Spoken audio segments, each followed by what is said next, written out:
But Eddie Guerrero, they're asking me the question I think that everybody is it us or is it Eddie Guerrero? What's going on? You know what? I am not the one that is saying I'm a new and improved wrestler, am I?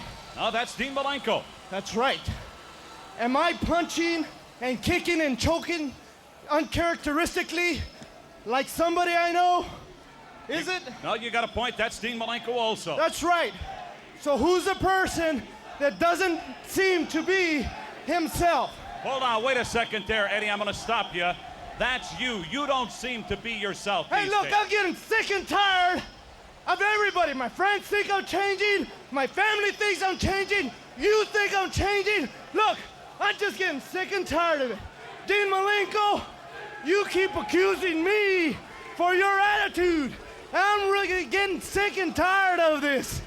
If anybody made a mistake in this is you, Dean Malenko. Because you know what you did?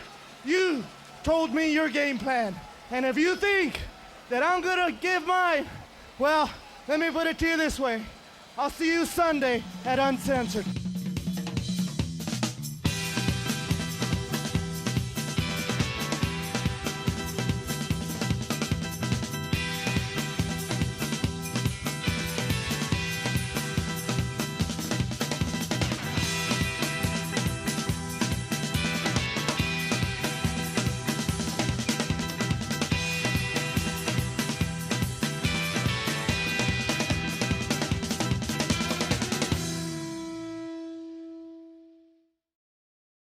Hello and welcome to Keep Kayfabe, the web show in which we examine and critique the careers and characters of our favorite professional wrestlers. I'm your host, Audio Kryptonite, Rod.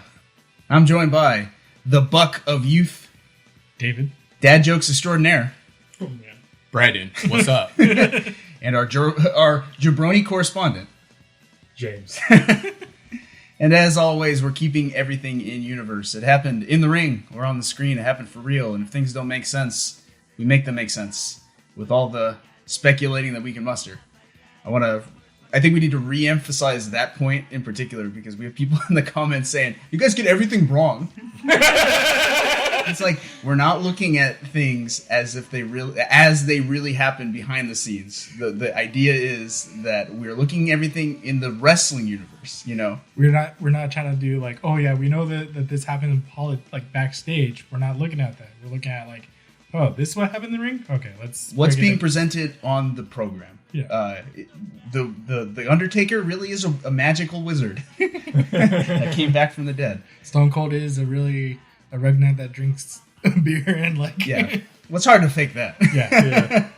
The Fiend, he exists. And he pulled John Cena into the depths of his mind. Was it Johnny Longstrong? Yeah. The Ultimate Warrior really grows stronger as he ropes the ropes. Yes. Man, I want to do the Ultimate Warrior so bad. So the plan was we were doing research. We were looking into the show, and we were trying to decide what matches we wanted to look at for this next episode. At first, we were going to just rush through the year of 1997. We're like, no big matches happen. We're just going to rush on through. Then I looked a little closer. It turns out that 1997 had some of the most character development Eddie Guerrero will have in WCW. So, As John Cena would say, a little heel turn. a little bit. Just a little. That Latino heat got cranked up just ever so slightly. Yep.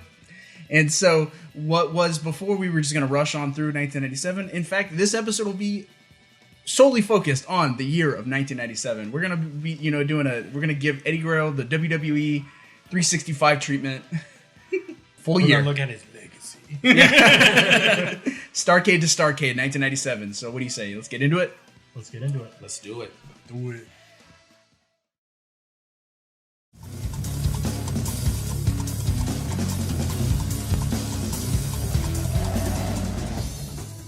Previously on Keeping Kayfabe, Yeah. the debut of Eddie Guerrero in WCW, his face run as he went into a rivalry with Flair and the Four Horsemen, Like immediately.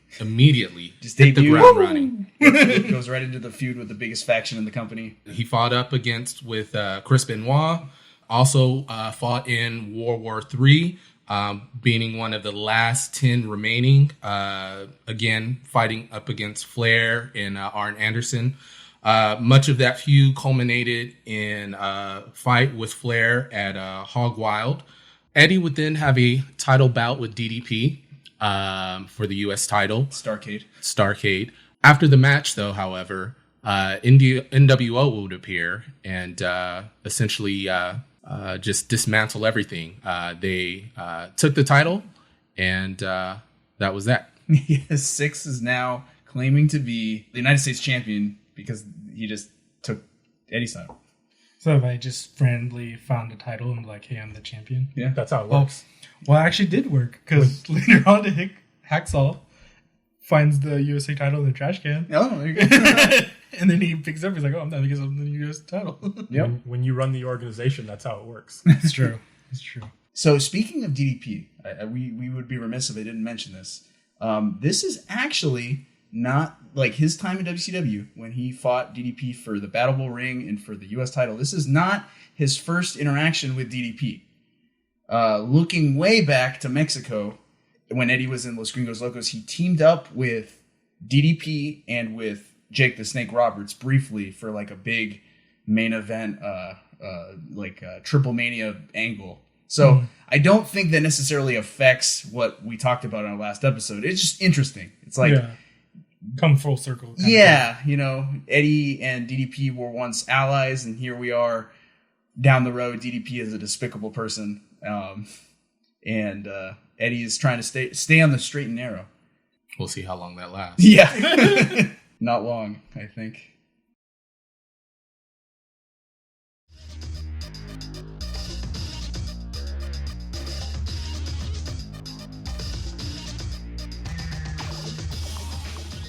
Eddie Guerrero has been robbed.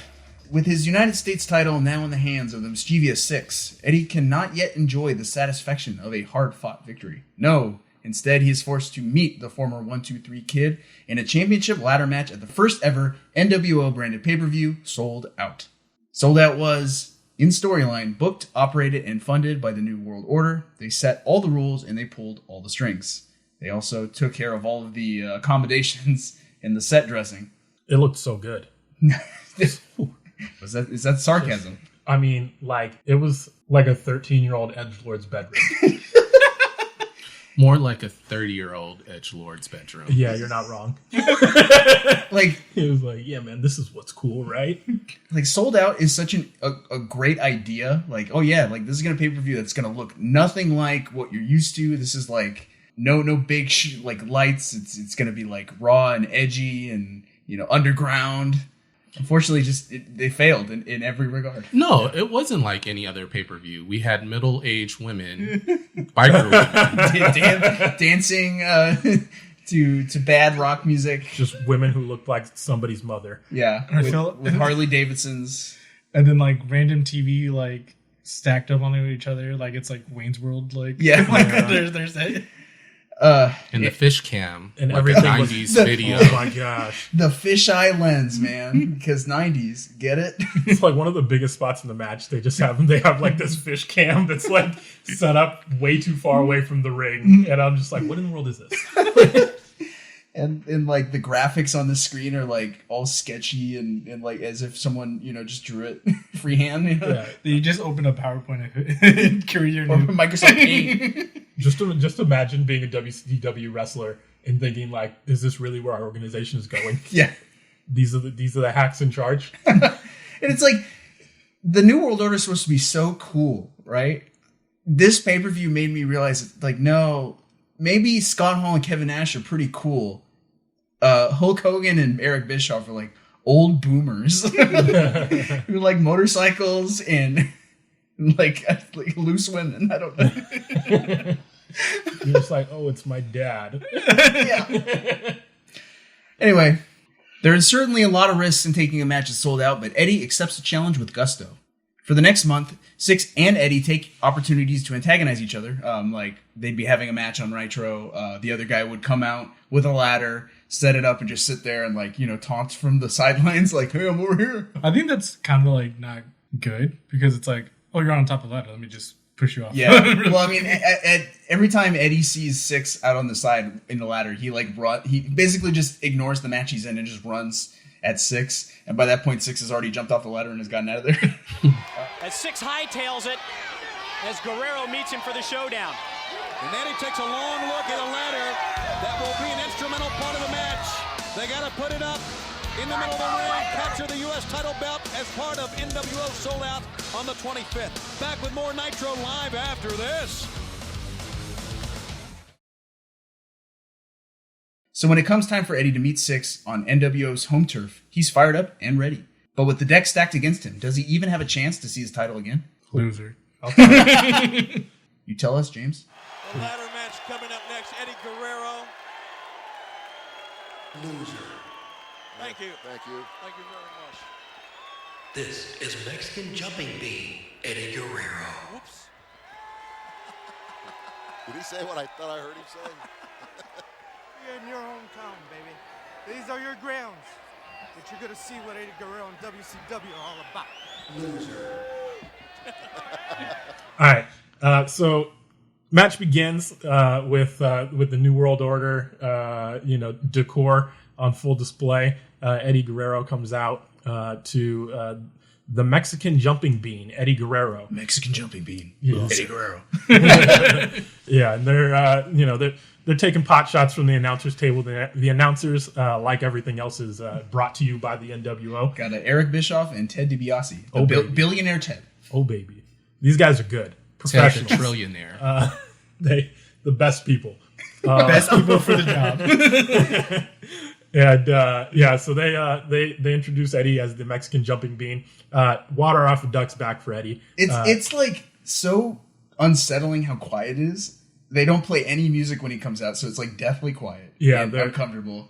They're trying to set him off his game, but they don't understand that Eddie's a professional, and he's come here for one thing, and that's that belt. So he comes out. He looks at the camera. He says, "In your own house, you're going to see what Eddie Guerrero and WCW are all about." And he walks straight he marches into the ring. The announcer goes, "Loser," like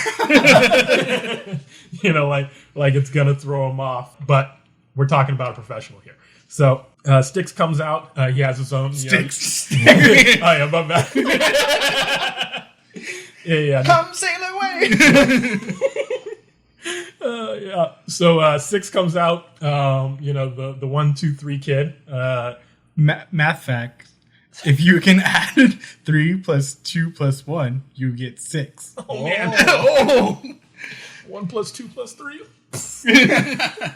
I didn't put that together. I don't know if he did that on purpose or not, but I'm pretty sure he did. Yeah, it's super creative, man. That's the kind of creativity we're seeing on this He's got pay-per-view. 2 X's in his name because he's 90s. Yeah, He's 90s cool.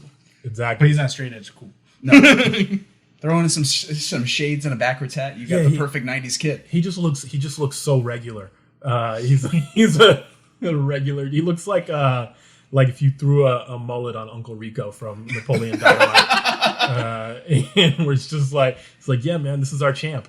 And he looks like he could throw a football over them there mountains. And How much you want to make a bet I can throw a football over them mountains?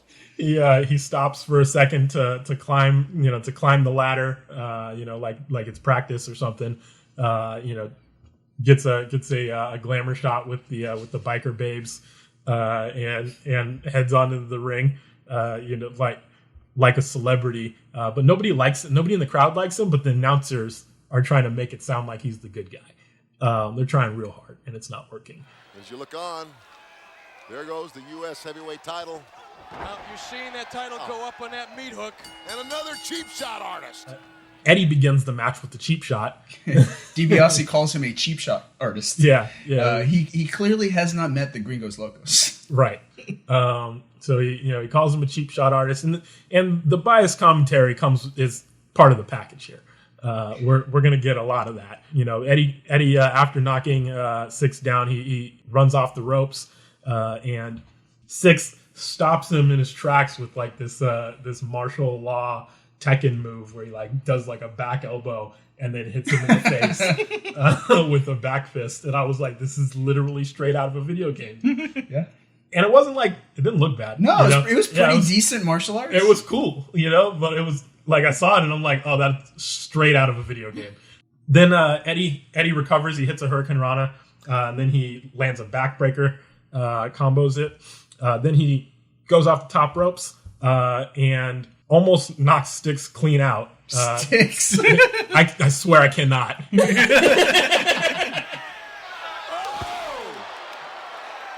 good. Not good. Don't worry about us, Guerrero. You got enough to worry about right there. He could be out. He could be out. Almost knocks Styx straight out. And the announcers make a big deal about that. They're like, oh my gosh, Styx is hurt. Our boy's down. Our boy's down. Yeah, exactly. Our boy is losing this fight. Eddie's in full control. He's laying some punishment down, and then Styx recovers and he hits a flipping, spinning wheel kick off the top ropes. Hit him with his thigh, right there. Yeah. I don't know what he hit him with, but it was a creative flippy move. And I was not impressed. Yeah. It was like it looked like he missed. Yeah. But Eddie is injured. All that mass hitting you in the face can't feel good. Maybe he hurt himself when he hit his head on the mat. Then Styx is getting booed. As he sets Eddie up in the corner and stomps on him. Then he runs across the ring, comes back for a Bronco Buster. The most flaccid Bronco Buster I've ever seen. Absolutely flaccid. That's how I want to describe that now. There's just no oomph. Yeah. He continues to punish Eddie, but then Eddie recovers again. Does a backflip off of over Styx's shoulder, and rolls off of his back to back, and then turns around and drop kicks him in the chest when Styx turns around. It was real dope. I'm gonna have a little counter at the bottom that says Styx counter. Every time you say Styx, every time. What's funny is I'm looking at the word six with no T. I wrote his name out literally every time I'm saying this, and I just can't. I don't know what's going on. Maybe it's the heat. It's 100 degrees outside. That's my excuse. So he hits his drop kick. Eddie gets pulled off the top rope, and then Styx comes out of the ring over the top rope from 3/4 across the ring. If you're listening to the announcers, and body slams Eddie. That's what it's all about right there. If you can get that ladder in the ring, climb to the top, the belt is yours. Did you see that? Yes, I did. The ref helps Styx to his feet so he can go get the ladder. Got to get the ladder to win the match, right? I'm that was 10 minutes into the match. I had forgotten that it was a ladder match by this point. That's facts, yeah. Because they just had a straight up match. Hadn't seen it. Yeah. Hadn't mentioned it. Nobody was going for it. Right. It was just... It was you completely forgot that there was a belt on a hook up there, Yeah, they were just hey man, I'm just going to beat him to death and then I win. Yeah. It's that's what you do in the 2K games. You beat them up so bad that you grab a ladder, then you climb up. Okay. So maybe that was his go-to. He was like, man, I'm not gonna be able to climb the ladder anyways. This isn't like a WWE ladder match where you have ladders surrounding the ring. There are 40 ladders out there. There's one ladder and you got to climb to the ramp to get it. Yeah. There's not one big ladder, then one little small ladder. Yeah. The in-between ladders. It's just one ladder. Yep. And Styx goes to go get it. He grabs the ladder, folds it down, runs back, and just plows Eddie in the face with it. No mention of foul play from the announcers. They think it's fine. This is totally within the bounds of the game. This is the way you do it. Yeah, this is how you do it.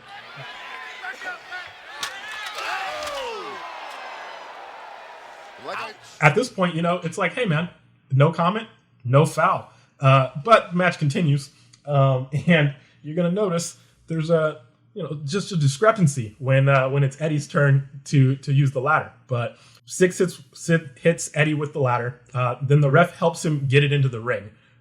He's like, hey man, this thing's kind of big and heavy. Can you just so the ref grabs it by the bottom. They take way too long to get that thing over the top rope. Yeah, so he puts it over the top rope instead of putting it under the bottom because he's not smart. But then as he's pulling it in from the other side, Eddie wakes up, gets up off the ground and he's like, "Oh, what's going on over here?" So he grabs the end of the ladder and yanks it down, and it just teeter-totters into Six's face, knocking him down, almost knocks his teeth out, and the announcers suddenly have a problem with the ladder being used as a weapon. They say using it as a weapon is not the way. Yeah, that's not the way. That's not how you're supposed to do it. That's illegal. Eddie Guerrero.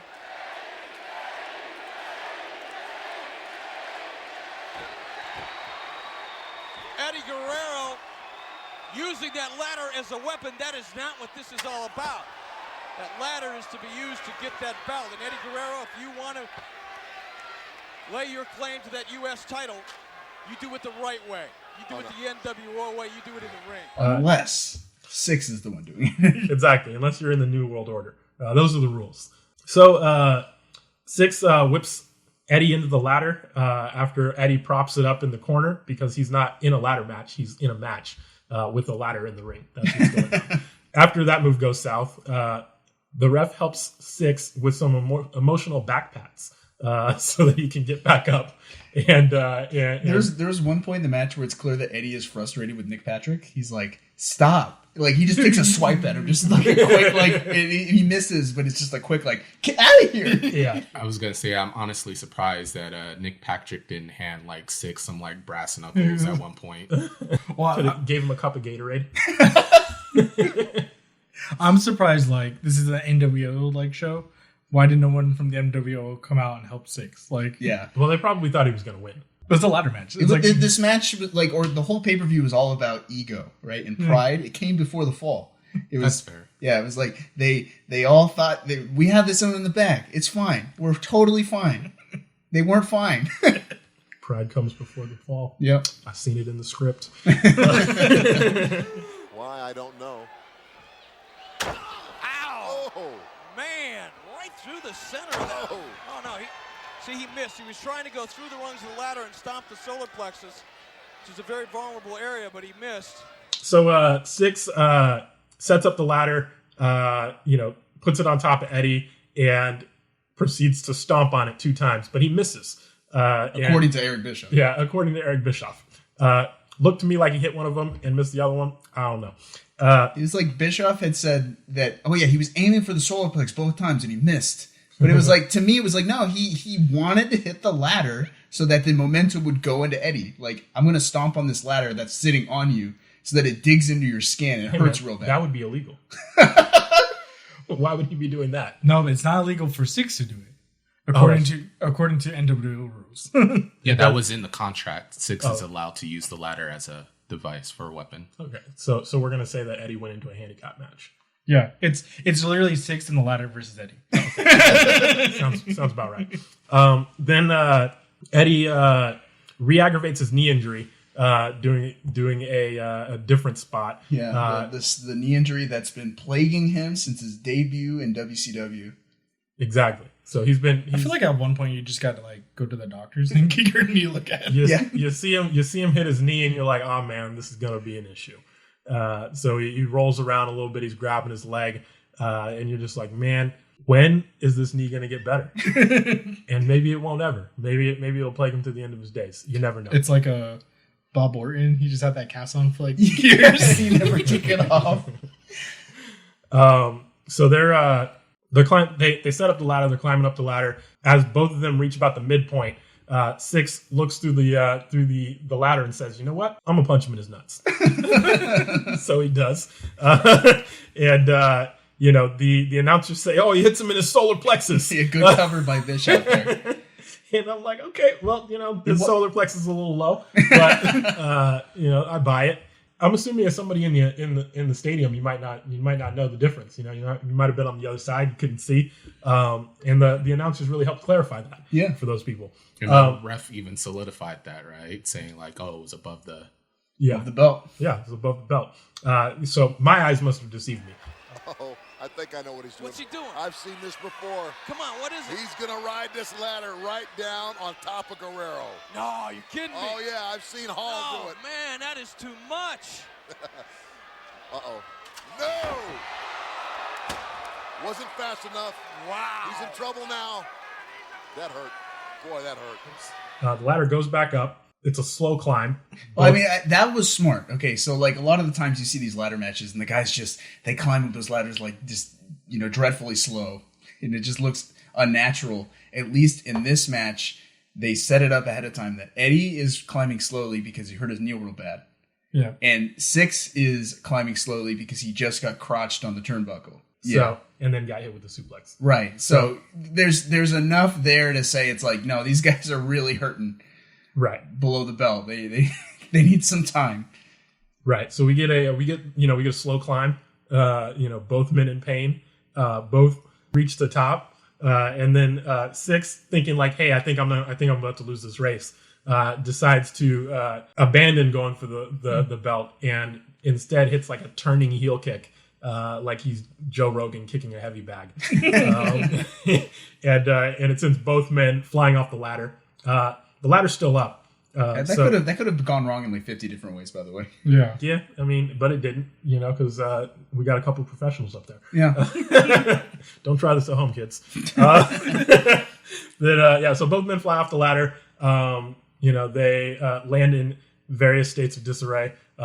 Six hits the ground just as hard as Eddie did, because I assume because it was like reckless abandon. Then, the ladder's still up, and then both men recover. They start climbing the ladder on opposite sides again.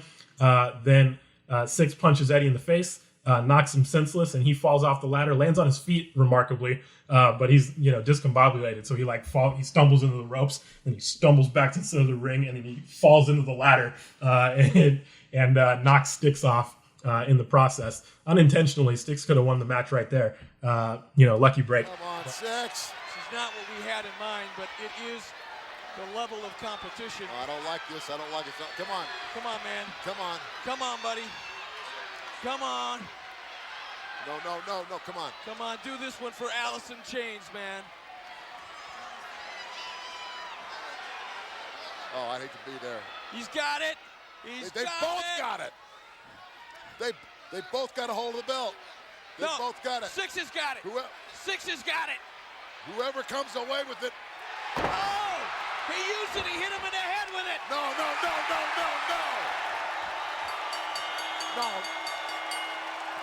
Then the ladder goes up again. They both reach the top, and instead of kicking each other off, they both reach for the belt at the same time. Both grab it. There's like a wrestling match. Eddie hits Sticks in the head with it. Then they both fall off. The belt falls in between them. Eddie gets up, grabs the belt, raises it up. The crowd goes wild. The crowd goes bananas. We are so cynical because we watched that and we're just like, oh, that was the worst. Out of all the ladder matches, this must be the worst one. Yeah.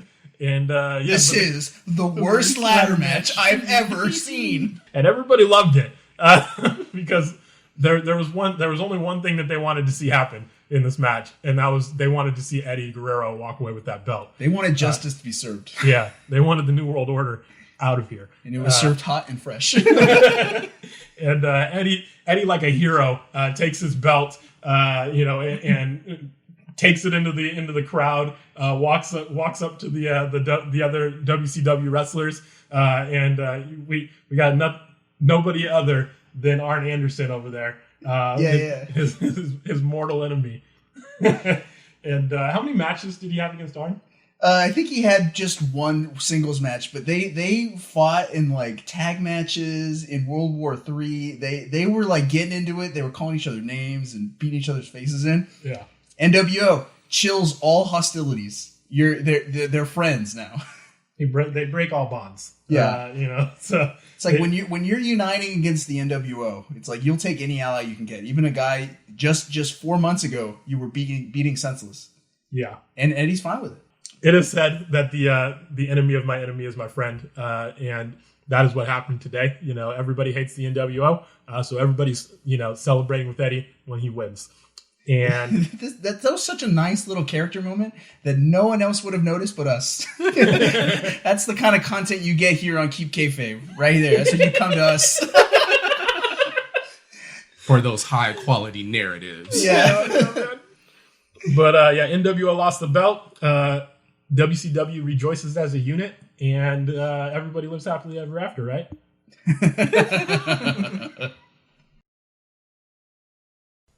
We have this very up-close and personal interview with Eddie Guerrero as he prepares for tomorrow night at Super Brawl 7. Chris Jericho, you know, as a second-generation wrestler, I was taught that I was going to have to work hard to obtain any goal that I had set out for myself. And my goal when I reached WCW was to obtain the US Heavyweight Championship. To maintain the goal that you have acquired, you're going to have to work twice as hard.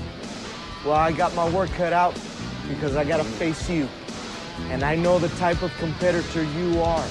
And I know that the fans support you and that they get behind you. And I know that you are a Lionheart. There's a tiger living inside of my heart. And there's a champion that says never say die living inside my heart. This match between me and you, it's gonna be a doozy. I'm looking forward to it because I know you're gonna bring out the best in me. And I know that I am gonna bring out the best in you.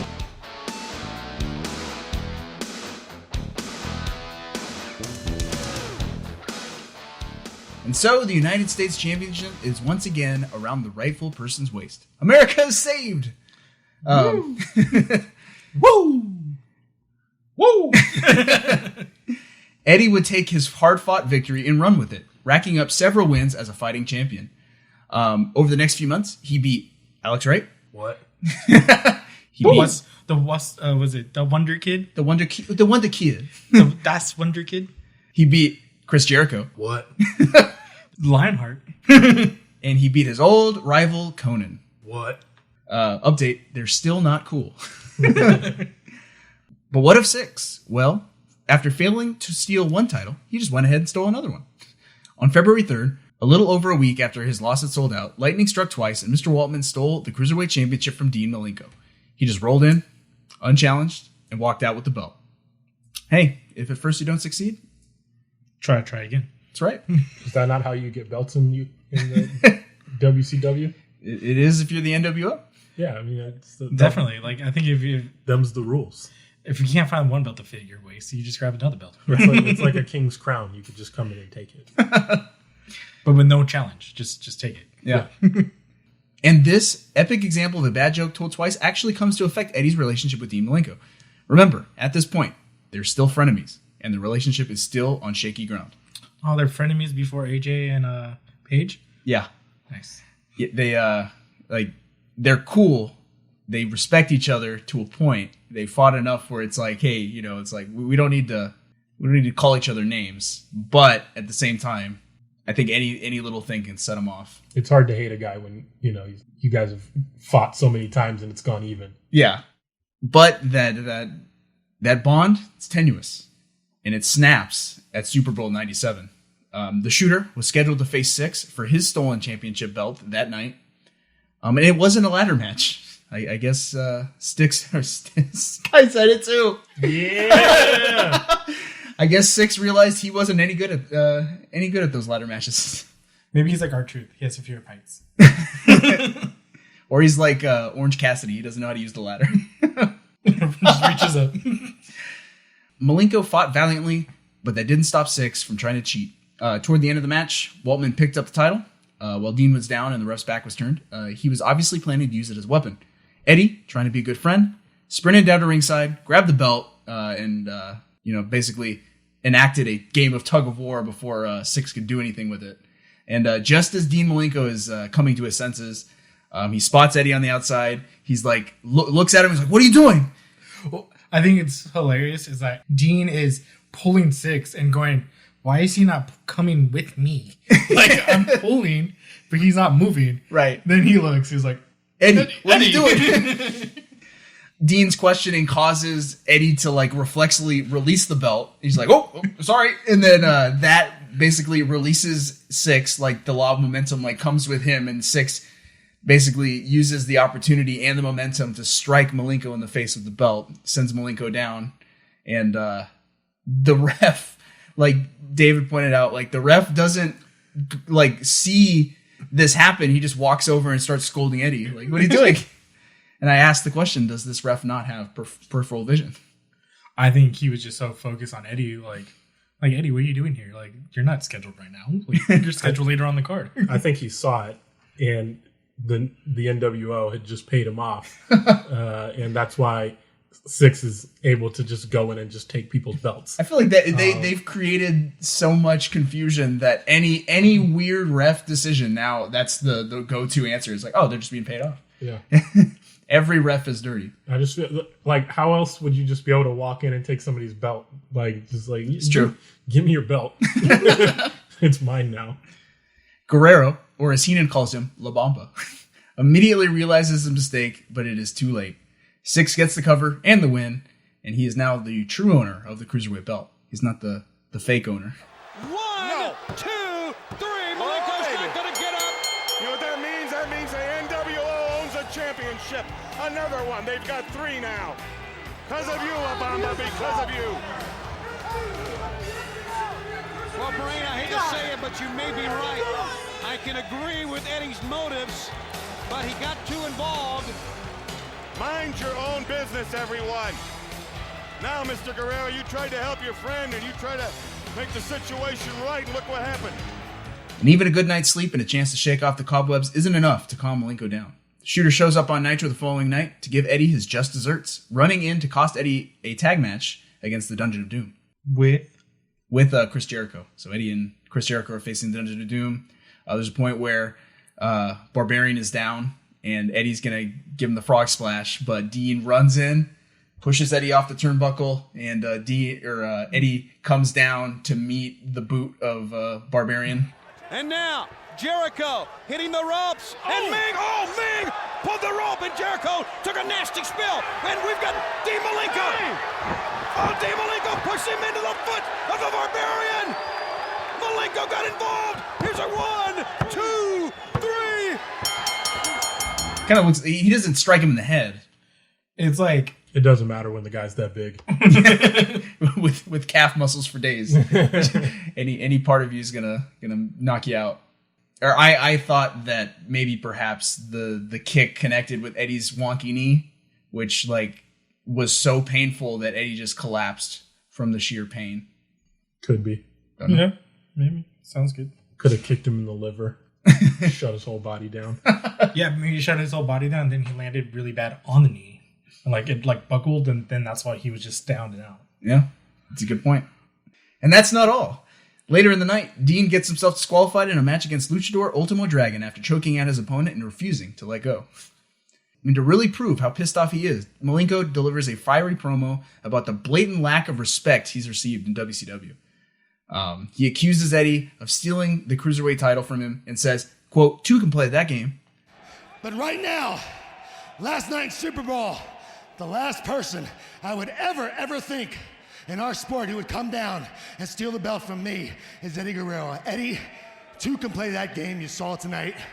I'm not afraid of you, and I don't care anymore." From this point forward, he is the, quote, new and improved Dean Malenko, meaning he's going to cheat a lot. Bigger, badder, stronger, more devious. Malenko 2.0. Or is it like 1.5? It's V1. V1 Dean Malenko. Dean Malenko X. Patch 13.8. Dean Malenko GT. Eddie Guerrero, very quickly.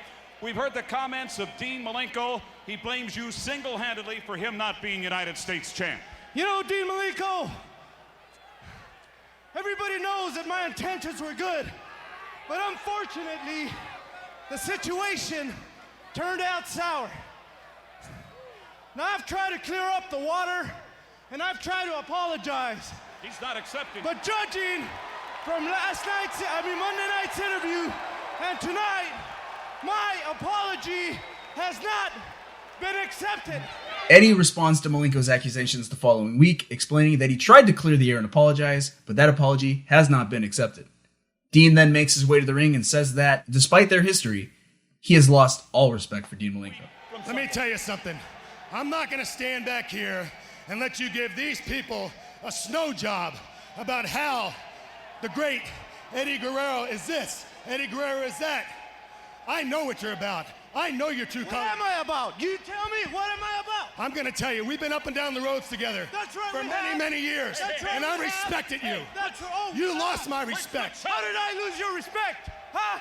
It's also announced this night that Guerrero and Malenko will face each other at the uncensored pay-per-view in, appropriately enough, a no disqualification match for the US title. But with all that animosity going around, it would seem that Dean Malenko isn't the only one experiencing a change in attitude. Before making his case in the interview just mentioned, Eddie had a very strange match with Ultimo Dragon, in which he won in a questionable manner. He popped up too quick. He still gets up, but Cartwheel into a crossbody. Eddie over. One. He's got the ropes. 2, 3, and Eddie wins it. And he was in the ropes. oh, wait a minute, the momentum took him over, but the Ultimo Dragon was in the ropes. That's what Sonny Ono's jumping up to complain about, and he's in the right. So, like, Eddie did a roll-up, and as part of the roll-up, he got a little too close to the ropes. His legs accidentally landed on the ropes. Yeah, so essentially he was able to secure a pin because he was using the ropes for leverage.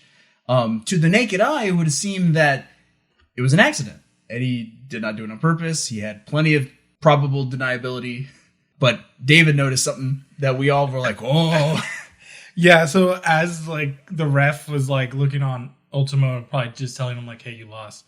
Eddie kind of like did his little smirk that he does. And he just like did his one smile. He's like, he gave the camera a quick smile. A quick smile.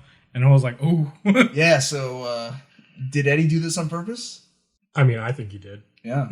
He looked pleased with himself.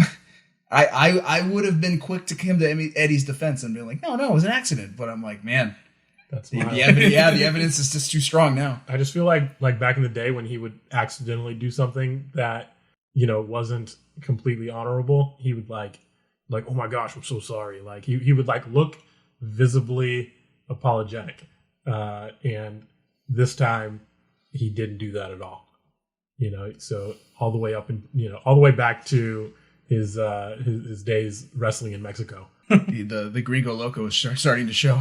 Yeah, and I thought it was he did like quickly after that little smirk. He was like, "Oh man, like what happened? Like, yeah, what did I do? What? Oh, I won? Oh, not like that." No. Intentional or not, that win did nothing but serve Dean Malenko's narrative that Eddie is a coward, a cheat, and undeserving of respect. This incident is brought up in an interview the following week, with Gene Okerlund asserting that Eddie has not been acting like himself. So who's the person that doesn't seem to be himself? Hold on, wait a second there, Eddie. I'm going to stop you. That's you. You don't seem to be yourself. Eddie quickly gets defensive and is just like, everyone thinks I'm changing. My friends think I'm changing. My family thinks I'm changing. You think I'm changing? Yeah. Frothing at the mouth. He like literally spit on him. He did. But where do we stand? Is this the new and improved Eddie Guerrero? I'm gonna put it like this: you ever play those retro games? They're just classics. You just never get tired of them. Mm-hmm. This is Eddie being Eddie. He's just going back to his retro days. Like we've seen this before, like in his AAA days, what Los Gringos. But I think a lot of people in WCW don't know about his Mexico days. So for us, it's like, oh yeah, it's just Eddie being Eddie. Yeah. But this is all like, oh, what happened to this nice young boy? It's like we had talked about in our last episode that we felt that Eddie was basically just putting on a show for everybody. Like, playing by the rules, keeping in line because maybe that's what he felt he needed to do in a new environment with a new company. But you had an interesting theory, Brandon, about like why now? I think with the rise of the NWO and the NWO getting gold and, just doing their own thing, it reminded Eddie of Gringos Locos. And, he was working really hard to be a good guy and stand up, but that's not working right now. And I think in his frustration, he sees a better path for attaining goals. Something that's worked for him in the past too. I was like, I put on my foil hat, as James likes to put it, and was thinking about like, okay, where's the, what's the backstory here? What happened behind the scenes? And it's like, did Eddie and Dean both come in and say, okay, here's the agreement. We're gonna be good guys. We're gonna take it. We're gonna follow the rules. We're gonna stay in line. It's gonna be just fine. And then Dean, thinking he's justified after all of this nonsense, he's like, no, forget that. I'm not doing this anymore. So now Eddie sees that Dean is not taking it seriously anymore. And he's like, fine, forget the agreement. I'll act like a heel too. So you're saying that Dean becoming a heel is why Eddie became a heel? It's contagious. Yeah. I think Eddie just became a heel because everyone's like, you're not this nice person. He's like, fine. Like, if you don't think I'm nice, I'll just be me then. Essentially. It's like a self-fulfilling prophecy. That's a good point too, yeah. And everybody sees the NWO just getting away with it, like Brandon said. So it's just like, if they can do it, why can't we? Yeah. They're the world champ. They got the tag team champs. They got everything. Like, let's go cheat. Let's go lie, cheat, and steal. I feel like that's the best explanation. It's just like, it's hard to be the one honest person who's and when with the room full of like cheaters. Yeah. Rules are for chumps, man. Well, whether or not Eddie has changed doesn't change the fact that he faces Dean Malenko in a no disqualification match at Uncensored. Both men have shown that they can bend the rules to win, but who will come out on top when the rules are thrown out the window? David? This is the opening contest for Uncensored 1997. It is a no disqualification match for the WCW United States Heavyweight Championship, set for one fall. Introducing first, he is the challenger from Tampa, Florida, the man of 1,000 holds, Dean Malenko. All right. So we have our oldie but goodie, Dean versus Eddie. Yep. But this has a little more spice to it. Yeah. A lot of stuff. A little spicy. A little spicy. First off, I'm going to point out Dean's trunks. They're bedazzled. They are. This is like Hangman Page bedazzled, if you've ever seen Hangman. Don't they say juicy on the bottom?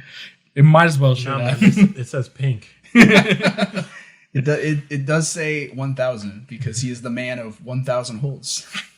Weren't you like watching this and going, why does he have 1,000 on it? Like, yeah, I was legitimately thinking the whole time we were watching it, like, what is that? And then you had to tell me, it's like, it's because he's got 1,000 holds. I'm like, oh, okay. You've got to cut out a piece of like just a photo of those trunks and just plaster them up there so everybody can get a real visual. Oh yeah, absolutely. There's a great close up that the cameraman just gets right in there, right on. He does. You didn't notice? Like right on there outside. Like the cameraman just like focuses right on Dean's bottom. Like I'm like, cool. That's what I wanted to see. That's why I paid to see. This is why I paid for WWE Online. $10 a month, well worth it. His opponent from El Paso, Texas, he is the WCW United States Heavyweight Champion, Eddie Guerrero. All right, so Dean comes out with his bedazzled trunks. Eddie comes out. We also noticed that Eddie looks bigger in his upper arms. Man, he's cut. He's got the veins popping out and everything. He got a couple stretch marks on his shoulders because he's been bulking. Yeah. The match starts off not how I would expect a Dean versus Eddie match. Usually they always start off with like a reversal. Chain wrestling. Eddie was like, nope, not this time. 2 punches to the face. Right. Headlock. Quick punches again. Yeah, I wrote in my notes, this is a very different Guerrero Malenko match than we've seen. I thought the 2 punches out of like the gate was just like, whoa. Yeah. Then we get Dean hits a shoulder block to Eddie that makes Eddie roll out of the ring, and then Eddie is like, okay, like I maybe went too aggressive there for a second. Let me just take my time. They get back into the ring and they both stump a mud hole, according to Dusty. They stump a mud hole. He's stomping a mud hole. Stomping a mud hole. Yeah, he turned it around now, stomping the mud hole. They both got like mud hole stomping on their mind, and both of them have commenced to go into the mud hole stomping early. And now the mud hole stompee is standing up, stomping the mud hole in the other guy brain. Yes, you just heard it from our director of mud holes, Dusty Rhodes. Thanks, Green. And that Tony Schiavone and Bobby Heenan had never heard that expression before, and they're like, "Stop a what?" Yeah, neither did we. Yeah, I hadn't heard it before. I'm sitting here like, what in the world is that? Man? Is that a thing? Is that what that move is called? Like, but then me and Rodney were like, well, that's obviously Stone Cold. Like, Stone Cold and Stop a Mud Hole. But this is before he was popular. Yeah. But I think it was funny because they both did that. Like Eddie did it for a little bit, then Dean did it, and they went back and forth with that. But then Dean was able to apply, I guess what we called it was a single Boston Lion Tamer type submission. Like half crab lion tamer position where the neck is being stomped or kind of kneed on. Yeah. And then during this whole thing, during the whole submission, WCW decided to be WCW and take you backstage. Oh, God. While this match is going on, and we see Hall, Nash, and Six over. We don't know who it was until like later on in the match, but it was like some big dude just on the floor with the kendo stick broken. Nash going like, "Hey, call the ambulance, man! Call the ambulance." Like this objectively good match is being interrupted by something I don't care about, and this is the beginning of the pay-per-view. It's true. The very start. I'm like, at least let us get one match. And Nash is wearing the most like classic grandpa with socks and sandals style ever. And Hall was wearing Scott Hall's wearing a t-shirt and trunks, and it's never been more apparent that he doesn't have pants on than when he was wearing a t-shirt over it. Which I don't get is because like Six and Nash are both in street clothes. Why is Hall like dressed? Why doesn't he have pants on? He just likes to walk around just in his trunks. So then we go back into the ring. Dean throws Eddie outside. Dean then walks around, grabs the title because it's a no disqualification match. Yep. Goes into the ring and then like hits Eddie in the stomach and then the back of the head. Dean stands over Eddie and like says something. Well, I mean, the camera couldn't pick it up, but like we saw that Dean is like pointing his fingers and then slaps him. Yeah, and Dusty has the call of the night. He says he's lollygagging him, he's tattletaling him. And I'm like, yes, that's a thing now. Lollygagging and tattletaling. Here is the Dean Malenko that we have come to know the past couple of weeks. He's a tattletaling him too. He's a finger pointing and a finger shaking and a tattletaling him right there. Then Dean then charges into Eddie, but Eddie catches him. Like, I guess Dean was going for a clothesline, but Eddie catches him. Mm-hmm. Ducks the clothesline and catches him, and then hits the Dwayne Bottom, as we called it. Because Dwayne Bottom, because The Rock hasn't fully established that as his finisher yet. Then this is where like it switches into like a very classic Eddie Guerrero, Dean Malenko match. Is Eddie starts focusing on the one part of Dean, which was his knee. And I'll come back to that, but I thought it was brilliant that he's like, okay, I got the knee, it's hurt, I'm gonna go after it. Yeah. So his first spot is like he hit the knee, then he like dragged half of it out, and then he jumps from the inside of the ring to the outside, banging the leg, hitting the apron, so that Dean's knee hits the apron, coming down.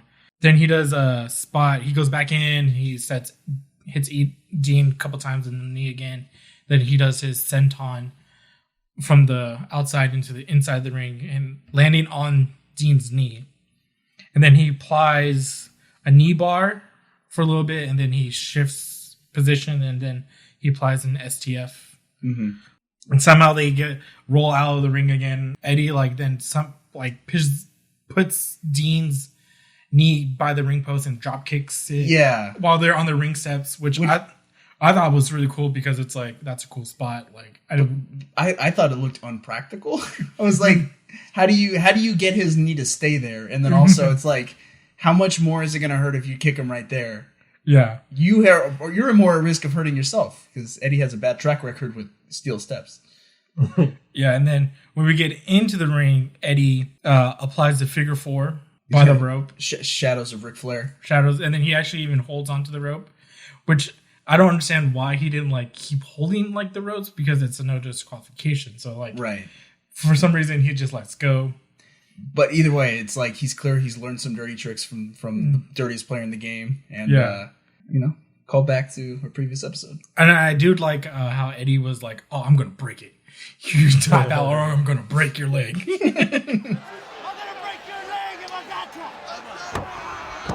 Guerrero Guerrero screaming, "Give it up, I'm going to break your leg," almost taunting the former Cruiserweight champion here. They get back up. I thought this was a beautiful spot. Dean goes for a backslide, but Eddie flips out of it, and then European uppercuts Dean. Popeye uppercut. Yeah. Then they go back outside. Dean throws Eddie into the guardrail, and then that's when you started noticing that like Eddie's shoulder and ribs are now hurt. Yeah, so Eddie takes a jump off the turnbuckle to the outside and lands on the guardrail. Dean kind of sidesteps him. Eddie lands like arm first, side first onto the guardrail, and from that point, Eddie is holding his shoulder area. So pay attention because it may seem that he has injured his shoulder or arm or pec, something going on there. Which Keep is an eye on that. It's interesting because I think all those push-ups didn't really help then. Yeah. Look here now. Wow! He caught the ribs flush against the safety rail, and that could have broken some ribs right there. Man, let me tell you, that will turn it around now. Then Dean applies an armbar for a little bit, but then Eddie pops up and then like strikes Dean. But then when Dean is down, Eddie, I call it as he does his Kurt Angle impression. Yes. He takes down his singlet, and then as we also see it, it's like, oh, there's the heel turn. Like that's the moment. We all question going into this match: is Eddie a heel? Is he a bad person? Is he going in there with the intention to cheat and to be devious? That's the moment where it's like, yes, it's official. It's official. Here we go now. Oh boy, pulls down the singlet top and the backhand chop, and you can hear that one. Into the ropes now, up and down, and a great backbreaker by Guerrero. He removes the straps for, I have 3 reasons. 1, it looks cool. 2, it signals visually that he is not the Eddie that we thought he was. And 3, I think it has something to do with like if he just injured his arm and shoulder, having straps coming down on them probably hurts a little bit, so you takes them off. So relieves the pain. I get it. Yeah, I totally get it. Yeah. So Dean gets Eddie into like a position, or Eddie gets Dean into a position where, like almost like a German suplex or something. But then Dean low blows, scrambles his eggs. He scrambles his eggs, but then stomps the mud hole. But then as Eddie is like laying down, he has his legs up, and then Dean gets kind of like low blow, scrambled eggs for 2. So they both are like on the ground, like pressing their huevos rancheros. Did you say caressing? Yeah. That's the word. That's the word you went with. All right. Into the ropes, pick up, landed on his feet, ducks a clothesline, standing switch, Eddie. Oh, hello. Yeah, he got him in the vitals, got him rolled up though. 1, 2, and then Eddie charges at Dean, but then Dean does a beautiful like power slam, and then Dean goes up to the top rope, and as Dusty would say it, froggy splash. For the froggy splash. Power slammed him, and Dean Malenko. This is not like Dean Malenko, but he's going up top with a bad knee. And he did the froggy splash. He did the Guerrero frog splash, and he pulled him up. No, Dean, don't do that. Oh my goodness! You could have been champion right now. Don't do that. And actually hits it. Yeah. Gets a 2 count, but then pulls Eddie up. I was like, he could have won it right there. It would have been the coolest finish. But then Eddie there's a beautiful spot where Dean goes for like a power bomb, but then Eddie like was able to counter it into a head scissors takedown. Mm-hmm. I thought it was cool because Eddie like looked like he double jumped in midair. It was freaking cool. But then Eddie hits a tornado DDT in the corner. Then brutal. Yeah. And then after the DDT, Eddie applies the clover leaf, which is Dean's finish. Right. So not only is he getting back at Dean, who just hit him with his own finisher, but I want to think that he went into this match knowing he was going to get Dean in the cloverleaf. He's like, I'm going to give Dean a taste of his own medicine. I'm going to hurt him. So that's why he's targeting Dean's leg and knee for so long. He wanted to finish him with his own move. Yeah. And to ensure that he finished him, he weakened the knee beforehand so it would hurt extra. So exactly. At the end of the match, in the title match in front of everybody, he can watch Dean Malenko tap to his own move. And hopefully Dean will, leave in shame and never come back. as the match was getting good, real good, like maybe like 4-star is good. WCW pulls a WCW. Oh no! And out comes Six, the Hamburglar, with his cruiserweight title and a camcorder for some reason. Yep. I'm pretty sure I had a camcorder like that in the 90s. Yeah, but it's like, what graduation are you going to? World War III is in a few months. So Six comes down and they pretty much do this spot with the Happy Night Super Brawl, but this time in reverse. Six, it was like, you know what? Since I'm the Cruiserweight champion, I'm going to be the USA champion, but I'm just going to steal that one championship back. Yep. But Six spits on Eddie, but then Eddie grabs Six, and then he's holding on to the USA title, and Six is like holding on, but he still has the camcorder in the other hand, by the way. Yep. Six tries to deck Eddie with the camcorder, but Eddie blocked it. But then as Eddie was blocking it, the camcorder fell into the ring and then Dean woke up and he was like, oh, look, a camcorder is here. I don't know how I get here, but I'm just going to pick it up. Six finally lets go, and then Eddie, trying to use the momentum of the belt being let go, tries to hit Dean with it. But then Dean was like, no, not this time. Clocks Eddie with the camcorder and then pins Eddie 1, 2, 3. Boy, he's got a handful of hair too. He threw him, what is that, his video camera? Dean's got the video camera. Wow! He cracked Eddie with that video camera. Take a picture of this. Go roll him over. It's going to roll him over in cover 1, cover 2, and 3. We got a new United States champion. Showtime. But then after the match, I thought it was hilarious is because Dean, for some reason, totally forgot that the camcorder was there, and he was just like holding it. It's like, how did this get in here? As if he didn't just see Six walk out. Yeah, he didn't see Six walk out, through the main rampway. But Dean is just like, oh, why is this here? This is your fault. This is your. It's not a very good play, man. He was trying to control the narrative. He was trying to get everyone to say it's like, no, Eddie did this on purpose. We all saw it, even though everyone else didn't see it. They saw something completely different. But Dean's gonna save face and be like, no, this is Eddie's fault. He brought this camcorder in. He's working with the NWO. We all know it. What did you call Dean? Yeah, he was a flat earther. Yeah, he's a conspiracy theorist. There's just something to it, man. I'm not saying it's true, but it's interesting. I'm just asking questions, bro. That is exactly what AJ Styles said about Flat Earth. Like, I don't believe it. It's just something to it, man. It's just history. Facts, bro. Yeah. But like, he legitimately thinks the earth is flat. I do not think the world is flat. I'm just saying there's some stuff about it. I feel like if I wrestled in WCW at this point, I would just anticipate interference for every match, It would add an element of psychology to your match where it's like, I don't need to go in there and try to win. I just need to go in there and outlast the other person before interference comes in and throws the whole match out. It's like, other than this match where it's a no disqualification. So, there's obviously if someone comes in and interferes, the match isn't thrown out. Every other match, I would just be like, anticipate the interference. So when it comes, the match is thrown out. I don't get an L. It's just like, if I got the title, it's like, hey man, I just got to survive until 6 comes out. That's it. But I wish a lot of WCW wrestlers knew that before 2000 hit, because it was like interference here, interference. Yeah. It never stops. Six was like the Ash Ketchum of like belts. He's got to catch them all. Yeah. Flash Gets did a Flash cartoon of Conor McGregor. And he just runs up to people, give me your belt. And they're like, what? He's like, give me your belt. And he just punches him in the face and takes it. And that's like all I could think every time he came in the ring. That's Six. Give me your belt. Yeah. But like, he rather than punching him, he just give me your belt. Jacks it. He steals Joe Rogan's like regular belt. Like, it's not even a championship belt.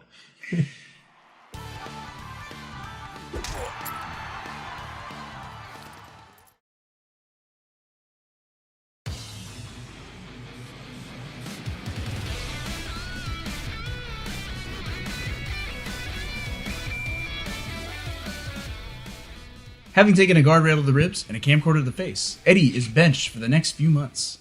And with his archenemy on the shelf, Dean Malenko is free to push conspiracy theories about Malenko in the meantime. Dean straight up says that the events of Uncensored prove that Eddie is in cahoots with the NWO, and he's going to get to the bottom of it. Correlation does not equate causation. You know, it doesn't take a rocket scientist to figure out what's going on around here in WCW. Eddie Guerrero, 6. It's too coincidental that everywhere there's a Guerrero, there's 6. And wherever 6 is, there's you, Eddie. I'm going to get to the bottom of it, and I'm going to get to the bottom of it soon. Meanwhile, in parts unknown, a little boy named Dominic is born. You'd think that these accusations would be enough for Eddie to write off Dean Malenko for good, but no! During a match between Dean Malenko and Chris Benoit at Spring Stampede, Eddie, arm in a sling, makes an appearance. Surprise appearance. Now, Eddie Guerrero. It's Eddie Guerrero. In a sling. Yeah, the injury he sustained and Uncensored. We don't know why he's there. He just shows up. He was probably contracted, like obligated to like show up at certain many pay-per-views, and so maybe that's why. He was there backstage and he saw some foul things afoot, and he had to show up. I like to think that he was like on his way back from a quince or something. And that's why he was wearing that gold vest. Oh, God. He did come out with his Latin man vest. Yeah. Looking very spiffy. He's telling Jimmy Hart, don't you steal that belt. You put it back where you got it. Late in the bout, the Dungeon of Doom's Jimmy Hart attempts to steal the U.S. title. He pulled a 6 while everyone was distracted. Guerrero confronts the Mouth of the South in the aisleway and browbeats him into putting the belt back where it came from. There's one thing you forgot. What's that? Jacqueline. Oh, yeah. Like before, like walks down and like beelines to woman or Nancy. Beats up Nancy the whole time as Jimmy Hart, Eddie Guerrero make their way down. The whole time they're like fighting over these women fight for a good 5 minutes. There was a lot going on. There was. Like the camera couldn't keep up with all of it, and a lot of the time the women were just like not in frame. Yeah. So, but you just see them in the back far away. Yeah, just throwing hands. They're just like hurting each other for no reason. Things get weird from there. Arn Anderson runs in to hit Malenko. Kevin Sullivan runs in to hit Benoit with like a wicked kendo stick shot to the head. Second time! Boom! Did he hit him? You could see his hair fly. He hit him real hard. Yeah, he did. And then the Dungeon of Doom restrain Eddie. So you got Jacqueline, Kevin Sullivan, and Jimmy Hart. And they've all got Eddie like by the arms, and they're dragging him backstage. They put the belt on his shoulder, and they just walk to the back. And Eddie's like, "What's going on? What? No, please." Like, what is this? It's like a bad like you're about to join a cult. Yeah. And he's like, no. They like used him as a mule to get the belt to the backstage. You know, like it was something. It was definitely something. Yep. And none of this stuff is even followed up on, because the very next night, Dean just shows up on Nitro as if nothing happened. The belt's in hand, no problem. No confrontation with the Dungeon of Doom. No appearance by Eddie. All is fine in Malenko land. All they say is that WCW officials return the belt to Malenko, and then Malenko is free to go fight Chris Jericho. And everything's fine. And I'm asking myself, where were these WCW officials when Six was out there stealing the belt? Malenko filed a formal complaint with the commissioner. With HR. They're stealing my property, man. Yeah, you stole my belt, bro. Like, I can imagine the minute Eddie got backstage with the belt on his shoulder and the Dungeon of Doom let him go, he's just like, here? Like, take this back? I don't want this. I like to think that he returned it to an official so that he could pretend like he never had it. Oh, okay. Like, I didn't take it. It was I don't know. It was gone. Well, I wouldn't know. I personally would want nothing to do with this madness. Like, I don't blame him. Yeah, I found it in the trash. Yeah. No, Eddie was like, I was just stopping by to get something from like I had to go to Quinceañera real quick. I just stopped by work to pick up a few things because I left before, I couldn't get it in my locker. So and then in the cake there was just this belt. The real question is, why was Eddie out there? Why did he show up? Why was he backstage? Why did he confront Jimmy Hart? I don't know. Maybe he was trying to salvage the relationship with Malenko, and he's like, hey, maybe if this time when he's getting his belt stolen, and I stick up for him, and I make sure it doesn't get stolen, I can repair this relationship, and then it doesn't happen. This is his one last chance. Yeah, and it just got too weird for him, so he had to leave. Yeah, He was I like, think it got too weird for everybody. this is the last time I try to help Dean. This is the last time. Eddie returned to Nitro on April 14th at the conclusion of a match between Dean Malenko and Eddie's brother, Hector. How long has it been? It has been just about a month since the match at Uncensored. So, okay. Yeah, not too long. Eddie's still got his arm in the sling because they said that the match he had with Malenko, he tore his pectoral muscle. Right. I bet it was the guardrail spot. Yeah. The shooter held on to the Texas Cloverleaf for just a little too long, even after Hector tapped, compelling Eddie to confront Dean at ringside. He tells Malenko that, quote, trying to hurt his blood will bring out a side of him that he's not going to like. And you don't want to see him angry. No. So Dean is left with that threat, and he's just going to let it sit there for a few months.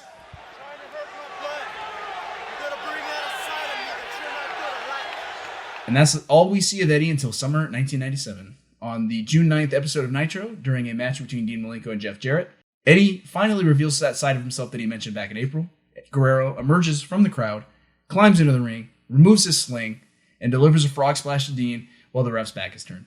This interference essentially hands Jarrett the win and the United States title. So Eddie is done trying to help Dean keep the title. He said, nope, I'm going to be the one to take it from him. And then Dean pulls off of Dean, and he was looking at the sling and just staring at it like, how did this get in here? Inspector Dean. Roll an investigation check. You rolled a 1. You stare cluelessly at this sling. You're like, what the heck is this? Where did it come from? Dean's got a little wisdom. I guess Dean Malenko's accusations were a self-fulfilling prophecy. He said that Eddie was out to get him. And sure enough, by accusing Eddie just one too many times, Eddie was willing to say, okay, you want to see the real Eddie? I'll show you the real Eddie. What you feared is what I will become. He's like the Joker.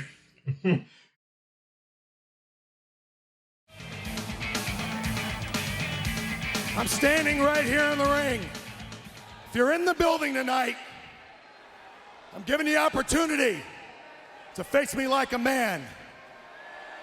Guerrero, it's your call. A week later, the man of 1,000 holds invites Eddie to face him like a man. But to everyone's surprise, young Chavo Guerrero steps in to face Malenko instead. How do you think that went? I'm sure Chavo just put him in his place. Nope, Chavo got stomped. What? Literally and figuratively. I'm shook. Did he get stomped in the mud? Yeah, he did. Did he get a walk to dry? Yeah. Chavo quickly taps to the cloverleaf, and we see Eddie looking on from the ramp. He slithers into the back as soon as Dean notices him, and the announcers wonder why Eddie didn't come to the aid of his nephew in his time of need. That's a very different facial expression we've ever seen. Almost a smirk on the face of Eddie Guerrero. Did not come down to help out his nephew Chavo Jr. And we're like, when was he supposed to, right? Yeah, it's not possible. Like Dean gets him in the cloverleaf, and he taps in like 2.5 seconds. Like Eddie was at the top of the ramp when this happens, and you're just like, he's like, he didn't even come down to help him. I'm like, bro, like Usain Bolt couldn't have got there. like it's not possible. There's too much distance. Like you would have to be superhuman. But Eddie gives a little bit of a smirk. He's like, yeah, I saw that. So it's something weird's going on. I wish Dean was had bags under his eyes. Like he's been obsessing over Eddie, and then when he sees Eddie, he's like, "Oh, I'm coming." I'm just like imagining the string graph from Always Sunny in Philadelphia. Where he's like, I swear, that's Dean, dude. I know there's connections here. Yeah. Luckily, Eddie explains his side of the story to Mean Gene the following week. Eddie says that he had not been medically cleared to wrestle, so that's why he gave Chavo the spot instead. He's a stand-up guy, after all. Also, I've got a couple of things on my mind tonight, Eddie. Just last week, you sent your nephew into the ring for a match that I thought you were signed for. Plus, later tonight, I think you've got... What's going on? Let's get things straightened out, okay? First of all, I'm a stand-up kind of guy, okay? I would never do anything like that to my nephew, okay? You kind of left the point is that I had not been released medically to wrestle. Chavo was there. He offered. I gave him the opportunity. He offered. Jesse, I'll tell you what. Let's bring him out here. Come on, Chavo, come out here, and let's clear up the air with everybody, and let's just get these things straightened out once and for all. Chavito doesn't exactly back up Eddie's story, but the elder Guerrero quickly deflects by offering to let his nephew take the spot in a Cruiserweight title match against Six, who is, in fact, still champion. He said that you offered to go into the ring last week. Is that true? Well, I wouldn't exactly say I offered. Wait. Look, let's just let bygones be bygones. Well, wait a minute, are you backpedaling? Man, look, I love you, man. You're my blood, my sangre.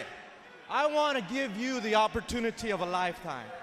I have a match tonight with Six, and to get things straightened out between me and you, I want you to have this opportunity to become champion. That match goes a little better for Chavo, but he still ends up on the receiving end of a stomping when outsider Scott Hall gets involved. A bloody Chavo taps out to a buzzkiller while Eddie, once again, watches from the ramp. So much for blood, so much for sangre. My sangre. An uncle, this is his nephew. These two guys grew up as brothers. They're so close in age. I'm shocked. It's one thing to not help out your partner, but how about not helping out your family member? Yeah, your blood, as he talked about earlier. And he left him there to take the beating. In a rematch 3 months in the making, the change in attitude Eddie Guerrero takes on the new and improved Dean Malenko on June 30th. Latino Heat delivers a sneak attack while Dean is walking to the ring, and then proceeds to lay the smackdown for several minutes. A return to form for Gringo Loco. Yes. Yeah. They even mentioned Los Gringos Locos. Yeah, bless Mike Tenay, who is the best announcer in WCW because he tells the story. Tony, a lot of people think that they know Eddie Guerrero, but let me educate the world. I've known Eddie for many years. I can tell you that he formed with the late Art Barr, the most despised, the most hated tag team in the history of Lucha Libre, Mexican wrestling, the Gringos Locos. And in the case of Eddie Guerrero, what you've seen for the past year is not what you get. Yeah, he's the late Art Barr. He's almost as if he's classic. Yeah, Eddie. This is Eddie classic right here.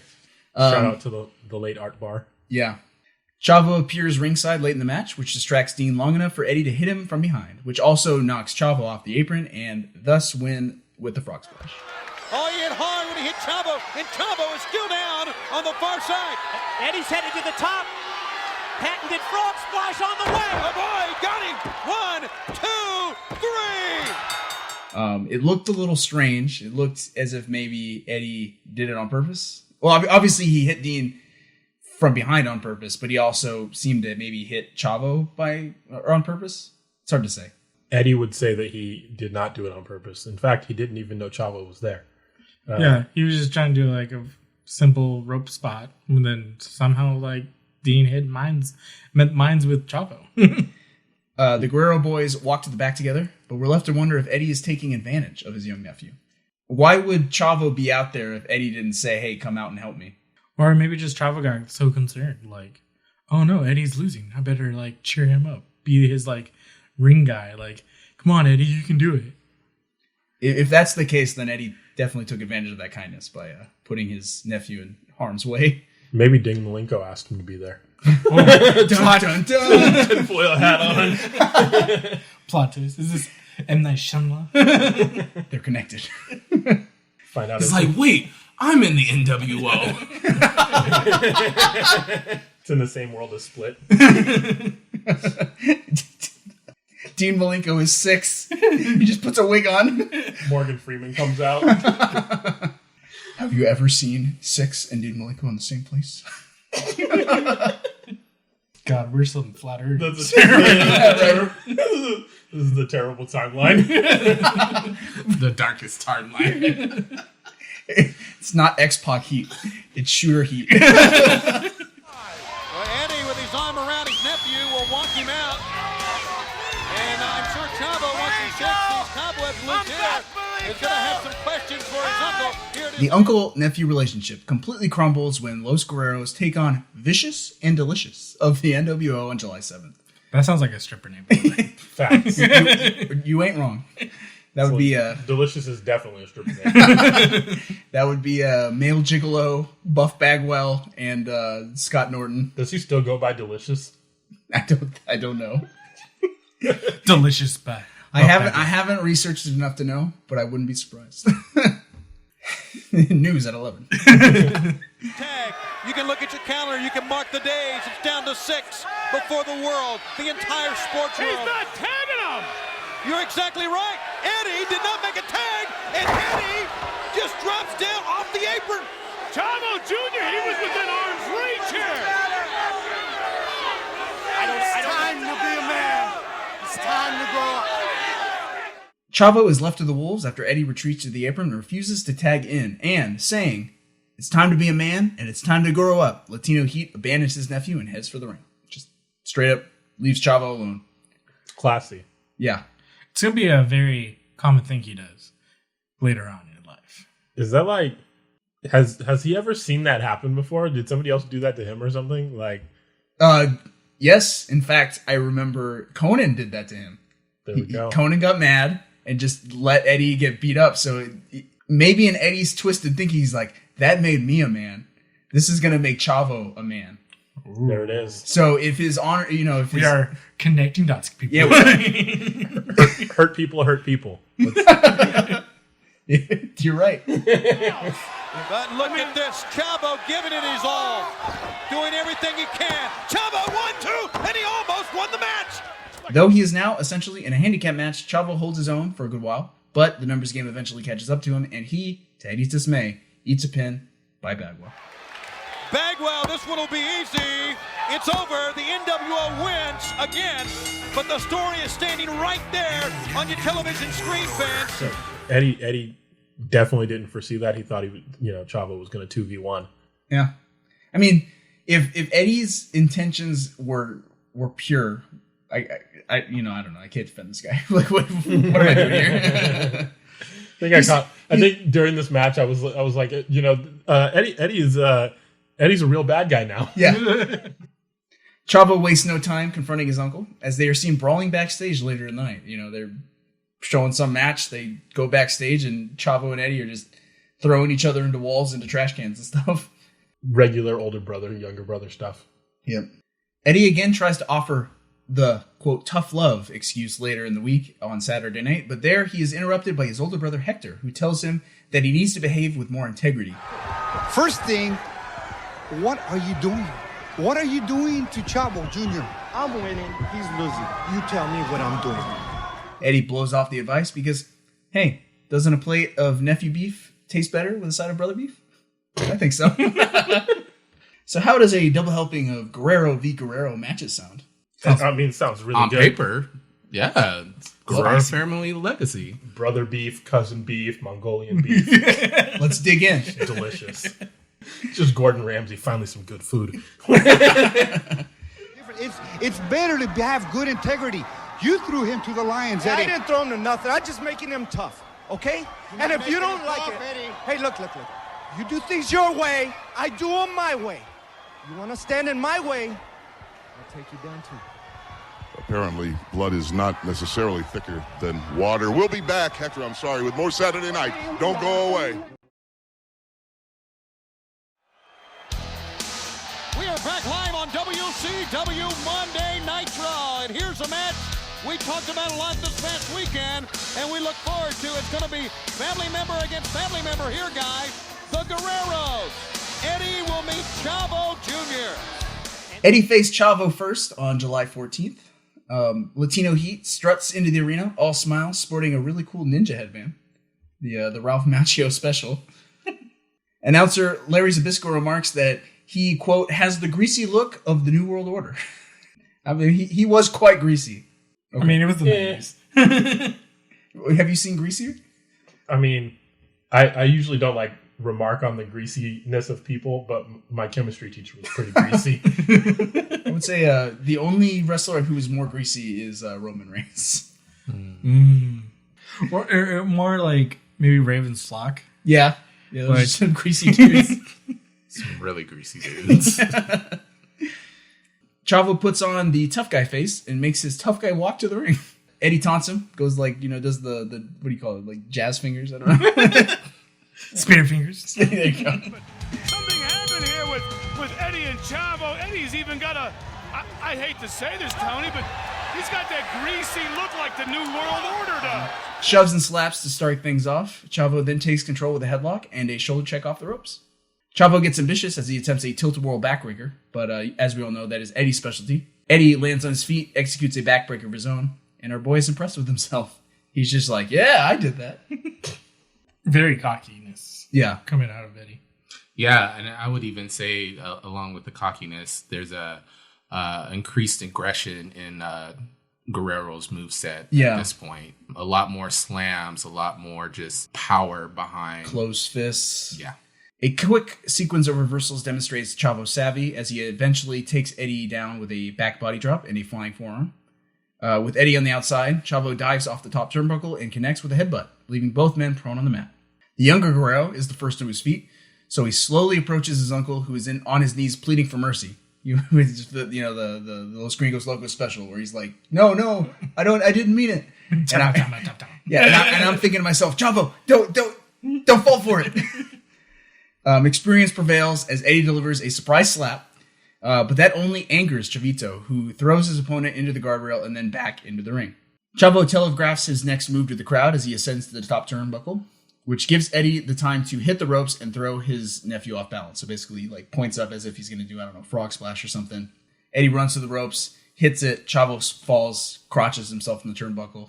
Yeah, I think he points as a mock to Eddie, because I think Eddie does something similar. And that shows that Chavo is definitely, he lacks the experience because, if you're going to do that and mock your opponent to the crowd and, kind of play things up, grandstand, you need to make sure that your opponent is down for the count. Yeah. Eddie takes advantage with a devastating superplex, but rather than go for a pin, he moves Chavo closer to the cameraman so that he can give the viewers at home a better shot of his unique brand of family discipline. Yeah. He lollygags him. More back and forth in the corner, and pride coming before the fall, Eddie communicates to the crowd that he's got the smarts right before Chavo launches him face first into the turnbuckle. So Eddie's pointing to his head. He's like, I got this. Chavo reverses. Eddie goes high up, hits his head right on the turnbuckle, and he stumbles back. Chavo then follows it up with a few suplexes, but they only garner 2 counts, so he slams Eddie once more and climbs to the top. But perhaps with inexperience getting the better of him, Chavo spends too much time finding his footing on the turnbuckle and too much time playing to the crowd.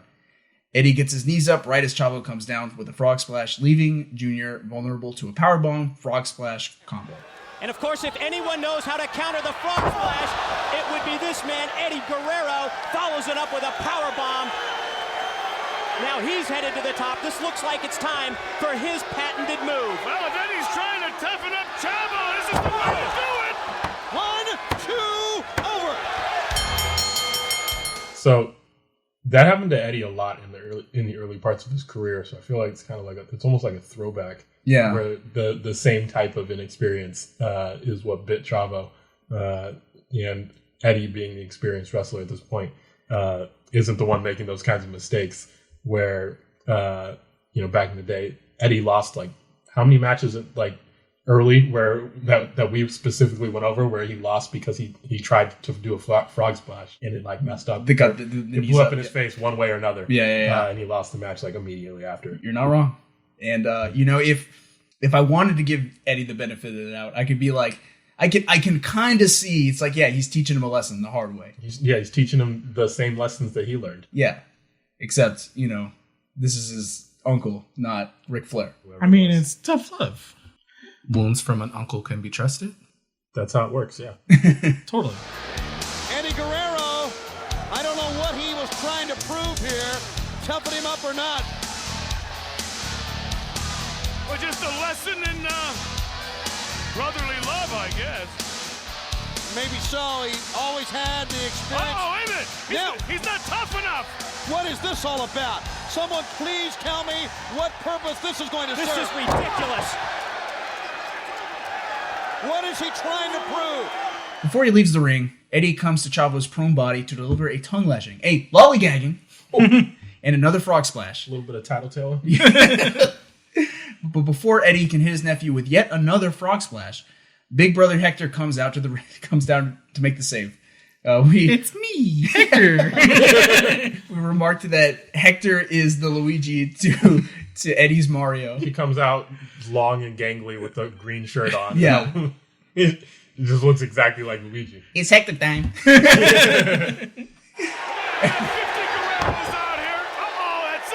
You want to talk about ring experience, talk about Hector just shoved on his can that time by Eddie. And I think what we're seeing right here is Eddie completely divorced himself from the family, Mike. Well, it certainly looks that way, Tony. And at this point, What are you going to do about it? I'm not sure the other family members care. I don't think you can do anything about it. Eddie is having none of it, shoving his brother down and leaving the scene like a snotty child. What are you going to do about it? What are you going to do about it? Says to the camera. I wish Eddie was like, don't tell mom. What do you think Mama Guerrero was thinking about this? I was gonna say, like, I feel like Eddie's mom is like she already had that chocolate in hand, and is about to throw it across. Eddie hasn't been home in years. She chucks it all the way from like Jalisco. 3 weeks later, Eddie's just like. I'm like, I would think maybe she's used to it at this point, you know. Maybe her boys have been fighting for years, so she's just like, I'm done, you know. It comes with the territory of having a wrestling family, right? Yep. But Guerreros, they settle their issues in the ring. What say you boys to one more quick match? Oh, yeah. Oh, yeah. July 21st. Nitro returns from break with Eddie already in the ring. Hector comes out with his sparkly trunks and his sparkly vest. I'm telling you, like, it was Vicious and Delicious and Hector. They could probably do some damage on the. They rip it on the Chippendale circuit. Magic Mike 3. Yeah. I mean, they already have Kevin Nash, so. Yeah, I'm down for that. Welcome back to WCW Monday Nitro on a Tuesday night. This Tuesday edition of Nitro Live from Jacksonville, Florida. This is a much anticipated matchup. It is brother against brother here. Hector is on the outside, and Eddie is already in the ring, Mike, today. The ultimate sibling rivalries with the Guerrero brothers going head-to-head, one-on-one. Hector says that his brother better get ready for a good old-fashioned whooping. He says it to the camera when Eddie is literally 10 feet away. Like, he couldn't just say that to Eddie's face. Man, it sounds so cooler to say it in the camera, you know? He wants all of America to know that Eddie's about to get a whooping. We enter the ring, and we've got the return of Doofus Ref. The same ref that failed to see that DDP was holding the rope in an abdominal stretch during Starrcade. Oh, good old Doofus Ref. Yeah, the least perceptive ref of all time. He looks like Kevin from The Office. I thought he looked like Louie, the comedian. Yeah. A little bit. A little bit of both of those, yeah. Ducks, dodges, and rolls start things off, but things get weird when Hector appears to almost fall over the rope to the outside. As he yelps. Yeah. Yeah, and the Guerrero boys, I mean, they've always that hot blood in them. And He was like, oh, shit. He did like, it was a weird yell too, because it was like, it sounded like he was falling from great height. like when you get the, is it the Doppler effect? It was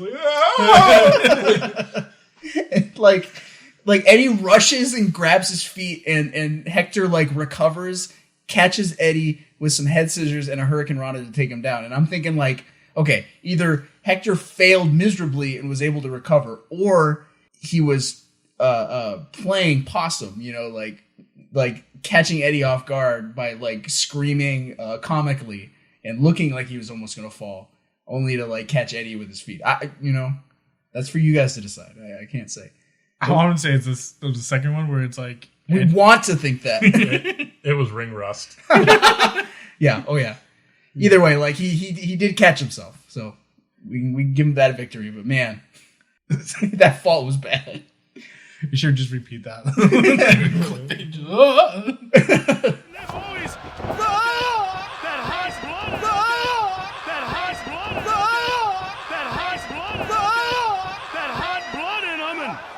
Eddie pulls the old heel trick of luring your opponent to the outside, having them chase you around, and then as they come back inside, you just stomp in their face. Stomp a mud hole. Yep, it's the Randy Savage special.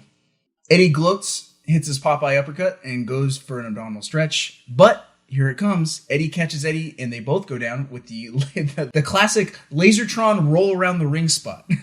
It's been a few years since we saw that. The whole crowd was shook. They were like, "What is going on?" But Hector was like, "Time to roll out."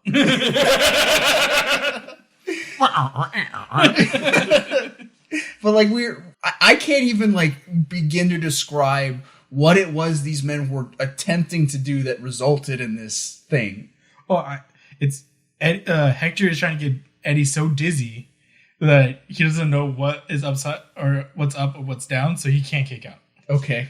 It's like Hector is trying to get Eddie in an abdominal stretch, and Eddie is trying to reverse it, and somehow this creates the forward momentum. It doesn't seem physically possible. Eddie gets dizzy, as you said, and almost succumbs to a 3 count, but in desperation, he straight up just bites his brother in the arm. Latino Heat takes it to the corner and bites Hector on the shoulder. What, like Mike Tyson? Yes. What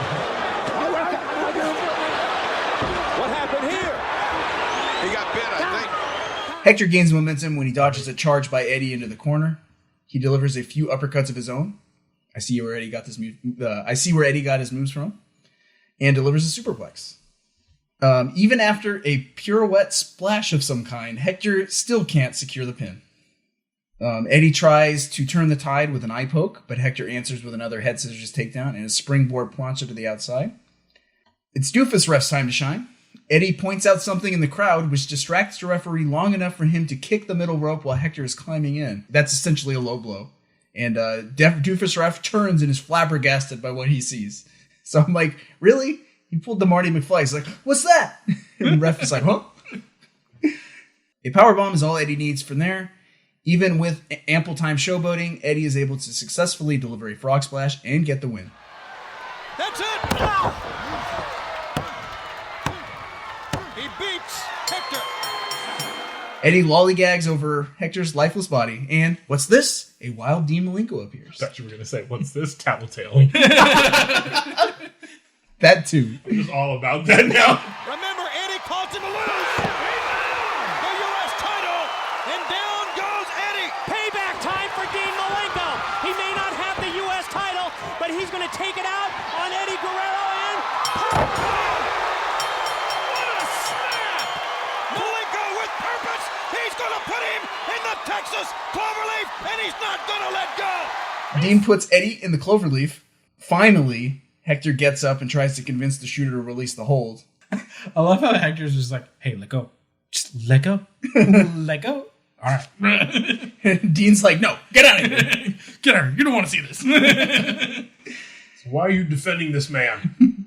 Honestly, I would have been thinking that. Like, if I was Dean, I'd be like, bro, are you serious? This guy's been doing you dirty for like 2 months. You're not wrong. Dean refuses, so Hector forces the issue with a punch. Turns out that Hector is the only decent person in the ring at this point, as Eddie shoves Hector into Dean, who delivers a belly-to-back suplex.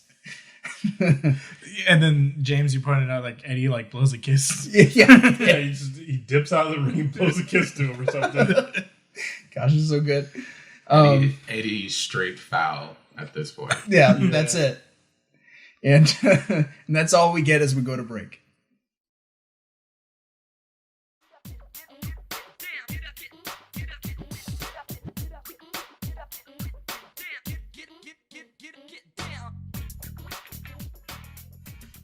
I want to talk about Eddie's creative pride, because Eddie took his craft super seriously, and I was like watching some shoot interviews with Eddie, and it seemed like even the best of matches, he was like, "Oh, that match wasn't very good. It was I messed this one thing up, and therefore it wasn't very good." Yeah, that's the kind of guy he was. Like, even like fantastic matches he had in Japan with Jushin Liger or Chris Benoit, he's like, no, it wasn't very good.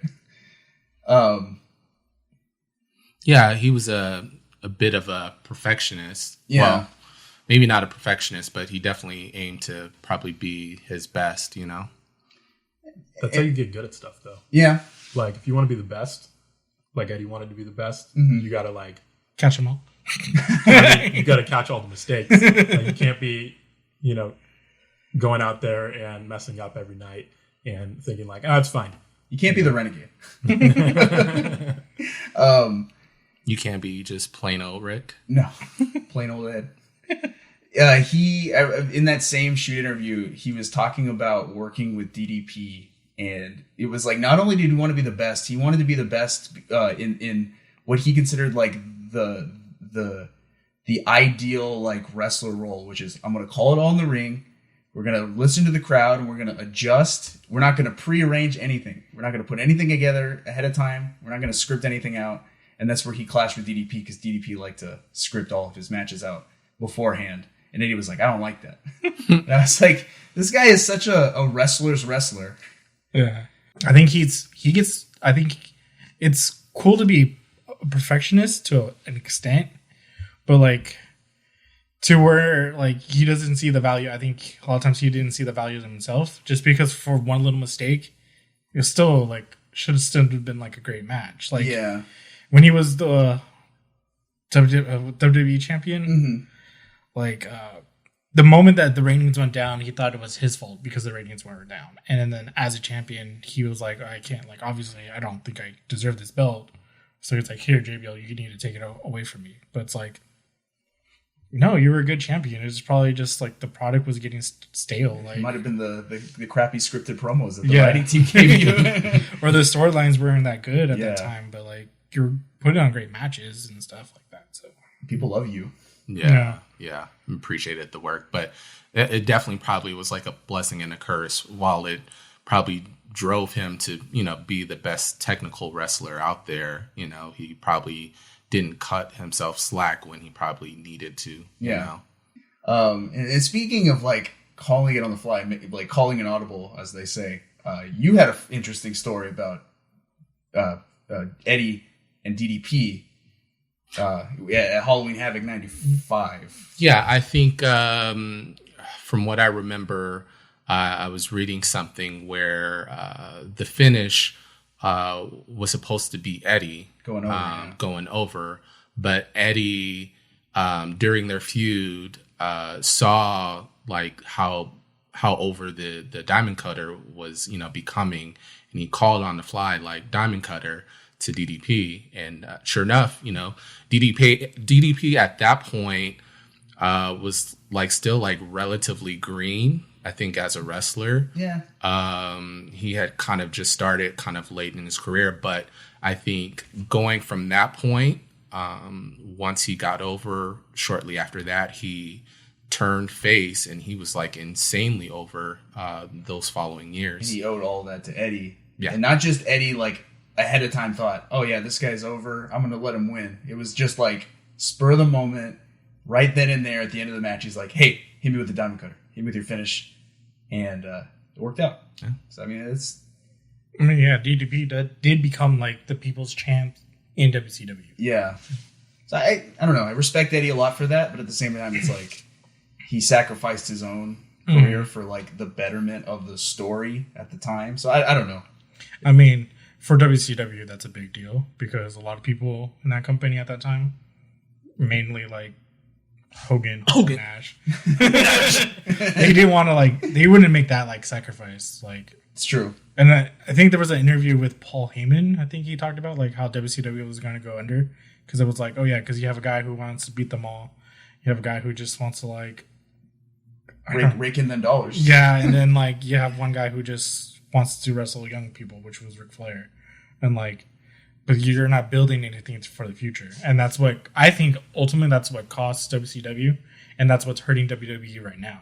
That's why I think AEW is winning like the demographic of 18 through 49. While WWE is like kind of like losing. I think just recently, like this past week or last week for sure, they said that AEW beat Raw and SmackDown in ratings, but they were not head to head. But like, that's a big thing if you beat Raw and SmackDown, right? I mean, looking at all the guys in AEW, those guys, I feel like Eddie, like put others before themselves. Like sometimes a little too much. Like, definitely. Like Kenny Omega, like loses a little too much in my opinion, but he does it because he wants to get the other guys over. Yeah, it's like to him, it's like, what will benefit the company and the story that we're telling? It's like, if I lose. I think that's kind of true. Yeah. But then also it's like, it kind of did hurt him because it's like, because I think Kenny kind of lost his mystique a little. Yeah. For me, it did. Yeah. Yeah. But I don't know. So it's like one of those things where it's like, you can give a little, but I don't know. Yeah. There's no answer to these questions. We're just talking. Hypothesizing. Yeah.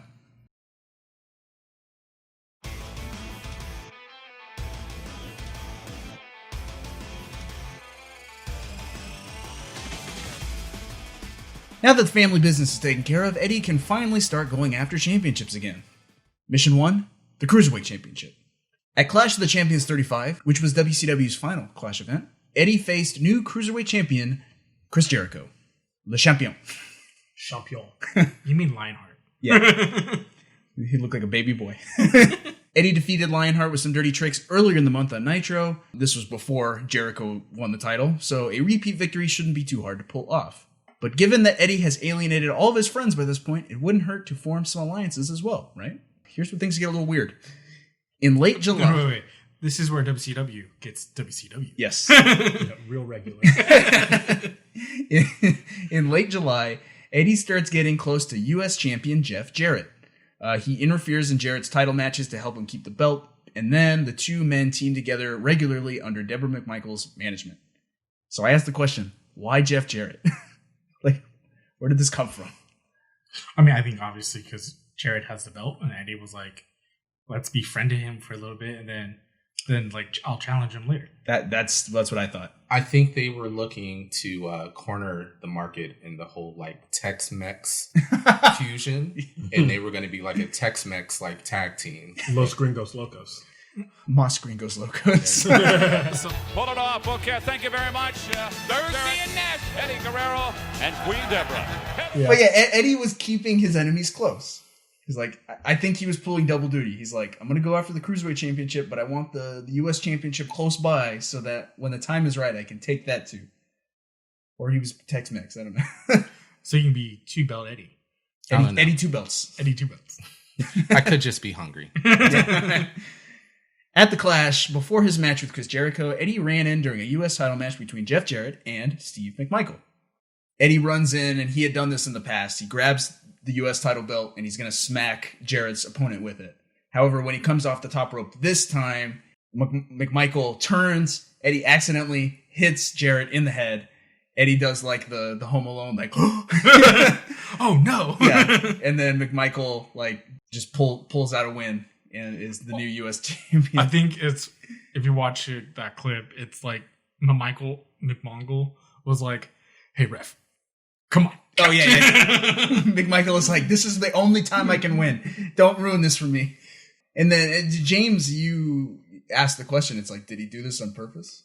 I mean, it wouldn't be out of character. Yeah. So if he was like, I'm getting close to this guy, I'm gaining his trust, gaining the trust of the public, and then I could play it off like an accident and get the belt in the hands of somebody who I know I can beat or who I can get it from. Yeah, I mean, knowing these two guys, if I was a wrestler and I had a choice, do I want to fight Jeff Jarrett or do I want to fight Steve McMichael?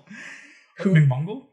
What's his name? Mongo. Mongo. If I wanted to fight Mongo, who just started wrestling like 2 years ago, I'd want to fight Mongo. I think I could take him. It's true. It's a good strategy. Yeah, there's a possibility with that theory.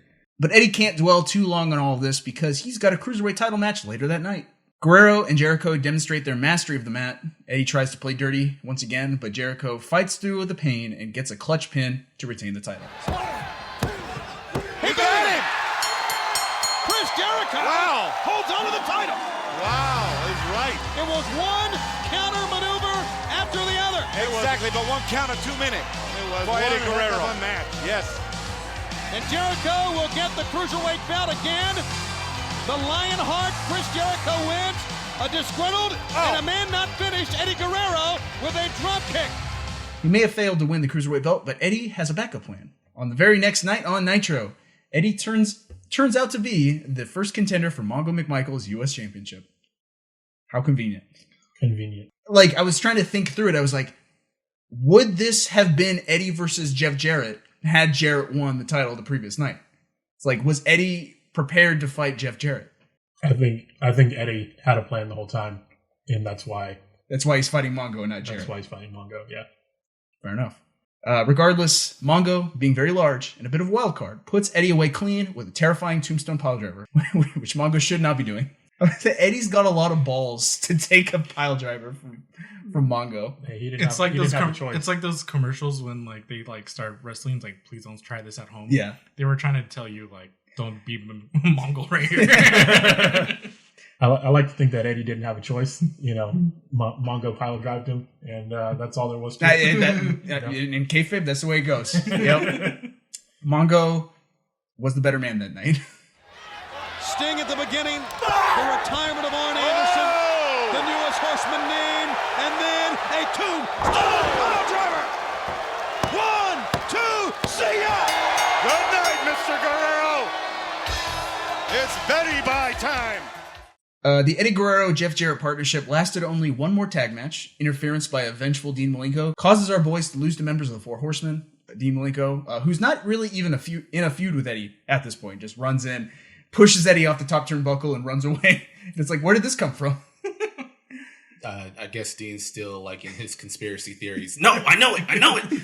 So funny you say that. I was kind of like looking up old recaps of WCW Worldwide from this point just to see if anything happened with Eddie's character. Dean does a promo, and I wish I could find this video online, but people didn't really tape Worldwide as often as they did Nitro and stuff. Dean does a promo where he talks about he can't sleep at night because he's too busy thinking about Eddie Guerrero. he says I think about him when I go to sleep, and I think about him when I wake up in the morning. I just like to I like to think they're like nightmares of just Eddie just flexing on him. he's like those traps. They keep me up at night. I'm just thinking of that song, Why You're So Obsessed With Me. Everybody knows.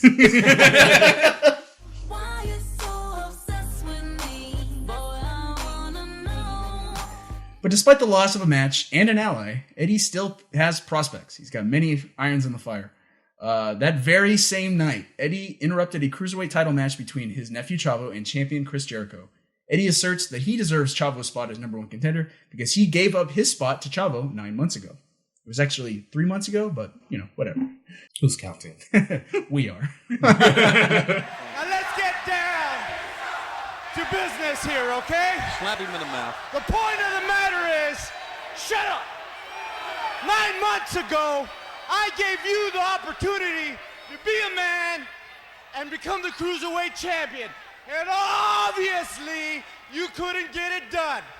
So now, instead of disgracing the Guerrero family again, it's time for you to step down and let Uncle Eddie... Wait, get away, Goldilocks. I'll deal with you later.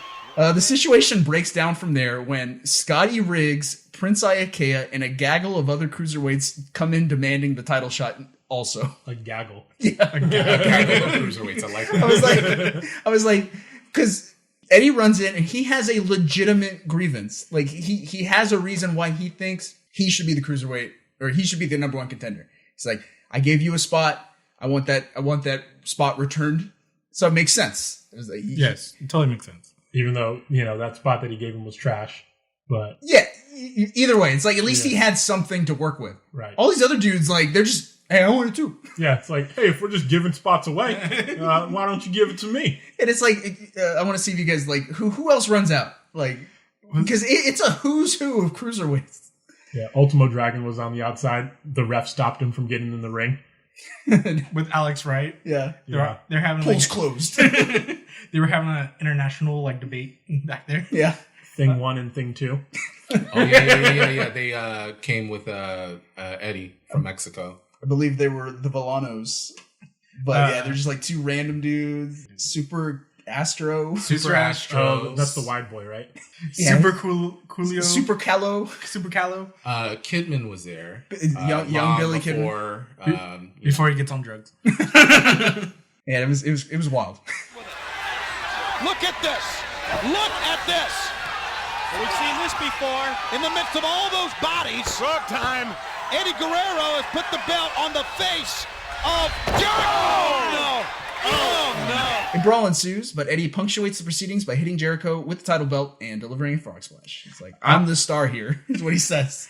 I also want to mention the commentary of what's going on. They were like, they were complex. I was like, what's going on? Like, is this a match? Is this, yeah, like at some point it just felt like they were having a battle royal. Right. Like it was intentionally planned that everybody was going to be in the ring. Brandon, you were like, too bad we didn't have Teddy Long. Right? Teddy Long out there to bring some order. Holla, holla, player. You go one-on-one with the Undertaker. We need a tag team match, please. Cruiserweight Battle Royale tonight.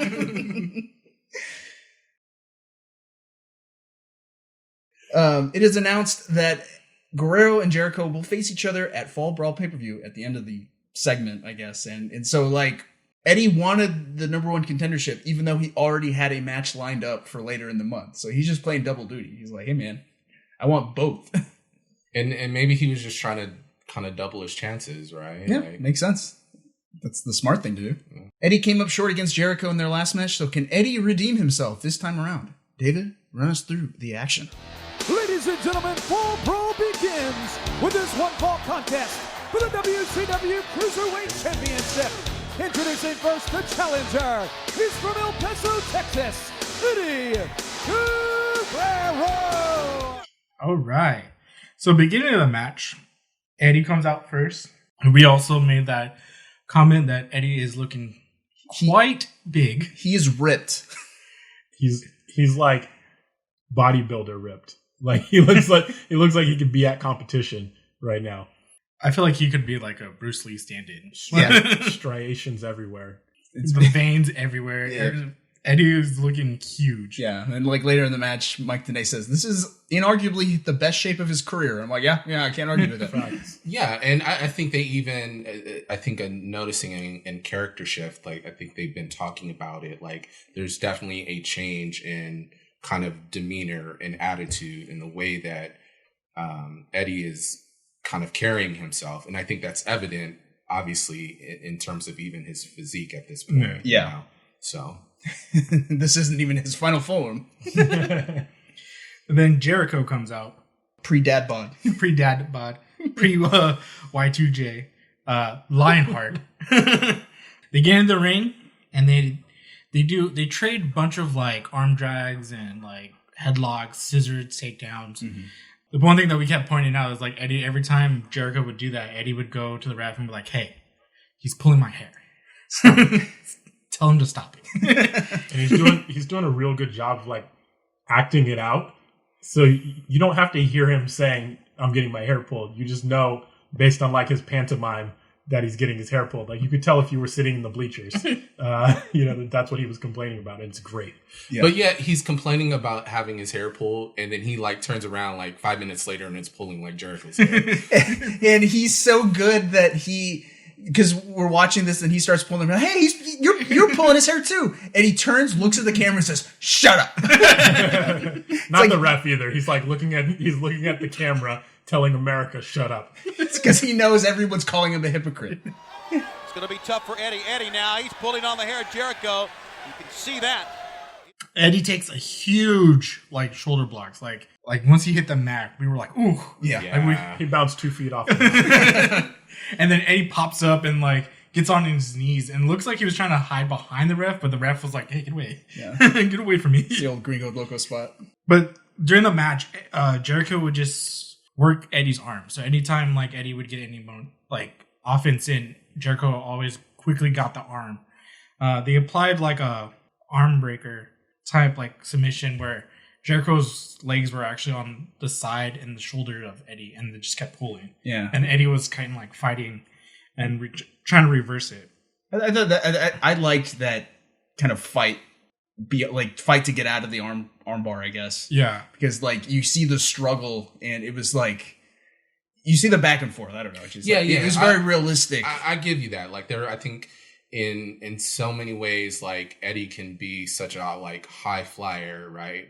But this bout with Jericho was very like mat technical, where they were largely on the mat, exchanging different holds, different pin positions, and it was good. It made for a really great match. Yeah. My question is, why go after the arm if you're Chris Jericho? Like, is it because of the frog splash exclusively? Injury. Okay. It's the former injury. No, that was his knee though. No, because they said that he pulled his his pec. Yeah, he was coming off of injured reserve from the torn pectoral. So okay, fair enough. Jericho's targeting. You got it. Yeah, it also makes sense. If he doesn't have the arm, he can't get the full that extension off the frog splash. Right? Yeah, so that makes sense. Jericho, like during this whole like submission battle, Jericho did hit the lion salt, and it looked beautiful too because it like he actually like hanged there for like a couple seconds, and then he got a 2 count, but then he went straight to the arm. Like once Eddie kicked out, he applied the arm submission again.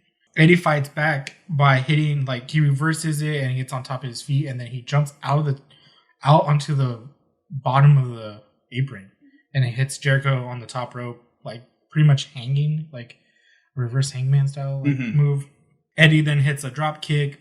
He applies a surfboard for a little bit, and then he works Jericho over again, and then he applies the surfboard, but instead of going fully up like how you see most surfboard submissions, he stops it when they're on there and he gets on the knees and then applies a dragon submission. Yeah. Which looked pretty like devastating, and then Ultimo Dragon should be taking notes because like that looks more devastating than the normal Dragon Sleeper. Yeah, I think I if I'm understanding the move correctly, I think this was around the time that Eddie was like really working over Jericho's back too, right? He did a chin lock with the emphasis of his knee inside the back of Jericho, and then when he did that, he also did the back suplex. Yeah. Like he was really working Jericho's back in order to kind of minimize the Lion Tamer. Jericho's ability to do the Lion Tamer. So, and there also was a funny spot in this submission. Jericho's face. The way that they just shot it, I know like in kayfabe, like Jericho's in pain and he's really selling it, but his face looked like he's about to take a deuce. No, correction. I would say his face looked like he was trying to take a deuce, but couldn't. He's constipated. I feel like it was the face of I took a deuce and I'm in the ring. Like, that's what it looked like. It's like oh man, I just crapped my pants. That's the face I was looking at. Like it at one point during the thing, like it switched from like I'm in terrible pain to like, oh no. That was great. I was like, oh man, he crapped his pants. Yeah. You can see the pressure and the different parts of the body. You're talking about the quadriceps, the abdomen, the chin, the neck, and he is in a tremendous amount of pain here, Mike.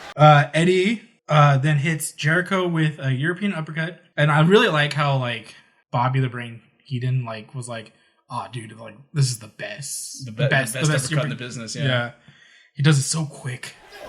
Down to the midsection. There's that European uppercut again. One of the best in the business from Eddie Guerrero. And he's so fast with it. You never know where it's coming from or when it's coming. Eddie then hits a European uppercut and then hits his slingshot move onto Jericho and only gets a 2 count. Eddie then applies a upside down gory special. I mean, which looked cool. It looked cool. Yeah. But then Jericho reverses it, and then like they pretty much like almost like teeter-tottered like kind of thing, or like midair kind of thing. Mm-hmm. And Jericho had it. Then Eddie pretty much got out of it, and then it was on top of Jericho, and he was like, "Ha, I'm out of it." Then Jericho was like, "Okay, electric chair," like right onto his face. Yeah, just dropping. Yeah, that was a pretty hard fall. Yeah. Got him up, and the referee checking in. And Jericho getting the balance the other way, and he reverses on Eddie. Eddie is in that backbreaker now.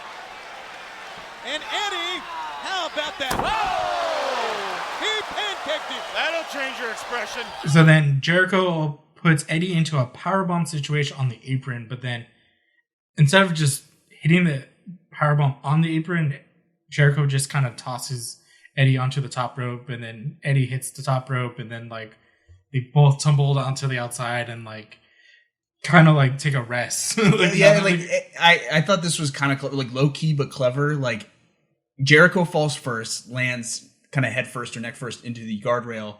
Then Eddie follows. He lands backwards and kind of walks falls backwards into Jericho. So Jericho hits the guardrail a second time. So they go back inside the ring, and then Jericho they do a couple of reverses here and there, but then Jericho hits a German suplex, and then Eddie like hangs for like a second in the air and then like drops. And then Eddie hits fights back, and Eddie hits a Dwayne bottom. Then he goes to the corner, and it looks like he's going to set up for like a spear of some sort. But then Jericho, as Eddie was charging, Jericho catches him into a power slam. Mm-hmm. And then hits a leg lariat and only gets a 2 count.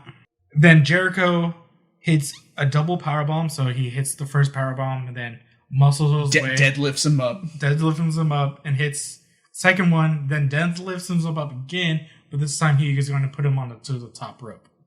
Then on the top rope, Jericho is going for the superplex, but as they were falling, Eddie pretty much shifts his weight just enough to where he lands on top of Jericho's head. And then you can kind of see Eddie actually braces himself a little bit.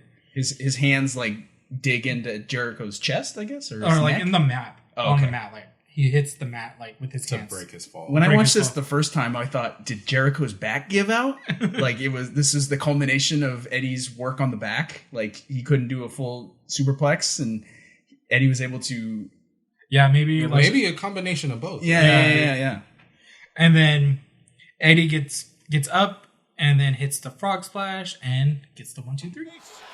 Maybe after 2 power bombs feels that Eddie is prime pickings for a superplex here.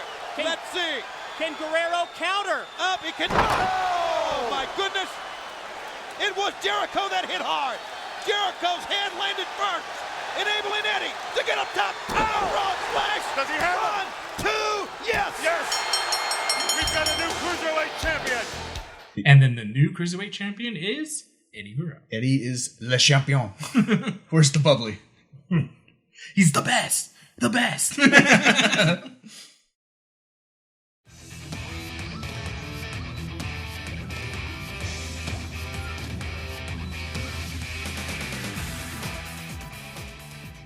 It took a few tries, but Eddie finally has another belt around his waist. So what does he do to celebrate? Why, he antagonizes the guy that beat him a week earlier. I skipped over it initially, but Eddie Guerrero faced Rey Mysterio Jr. on the September 8th episode of Nitro. Eddie tried to steamroll Rey with a few of his new power moves, but Rey's size and speed caught our boy by surprise. As Guerrero went down as well, up on top. Got him. 1, 2, 3, baby.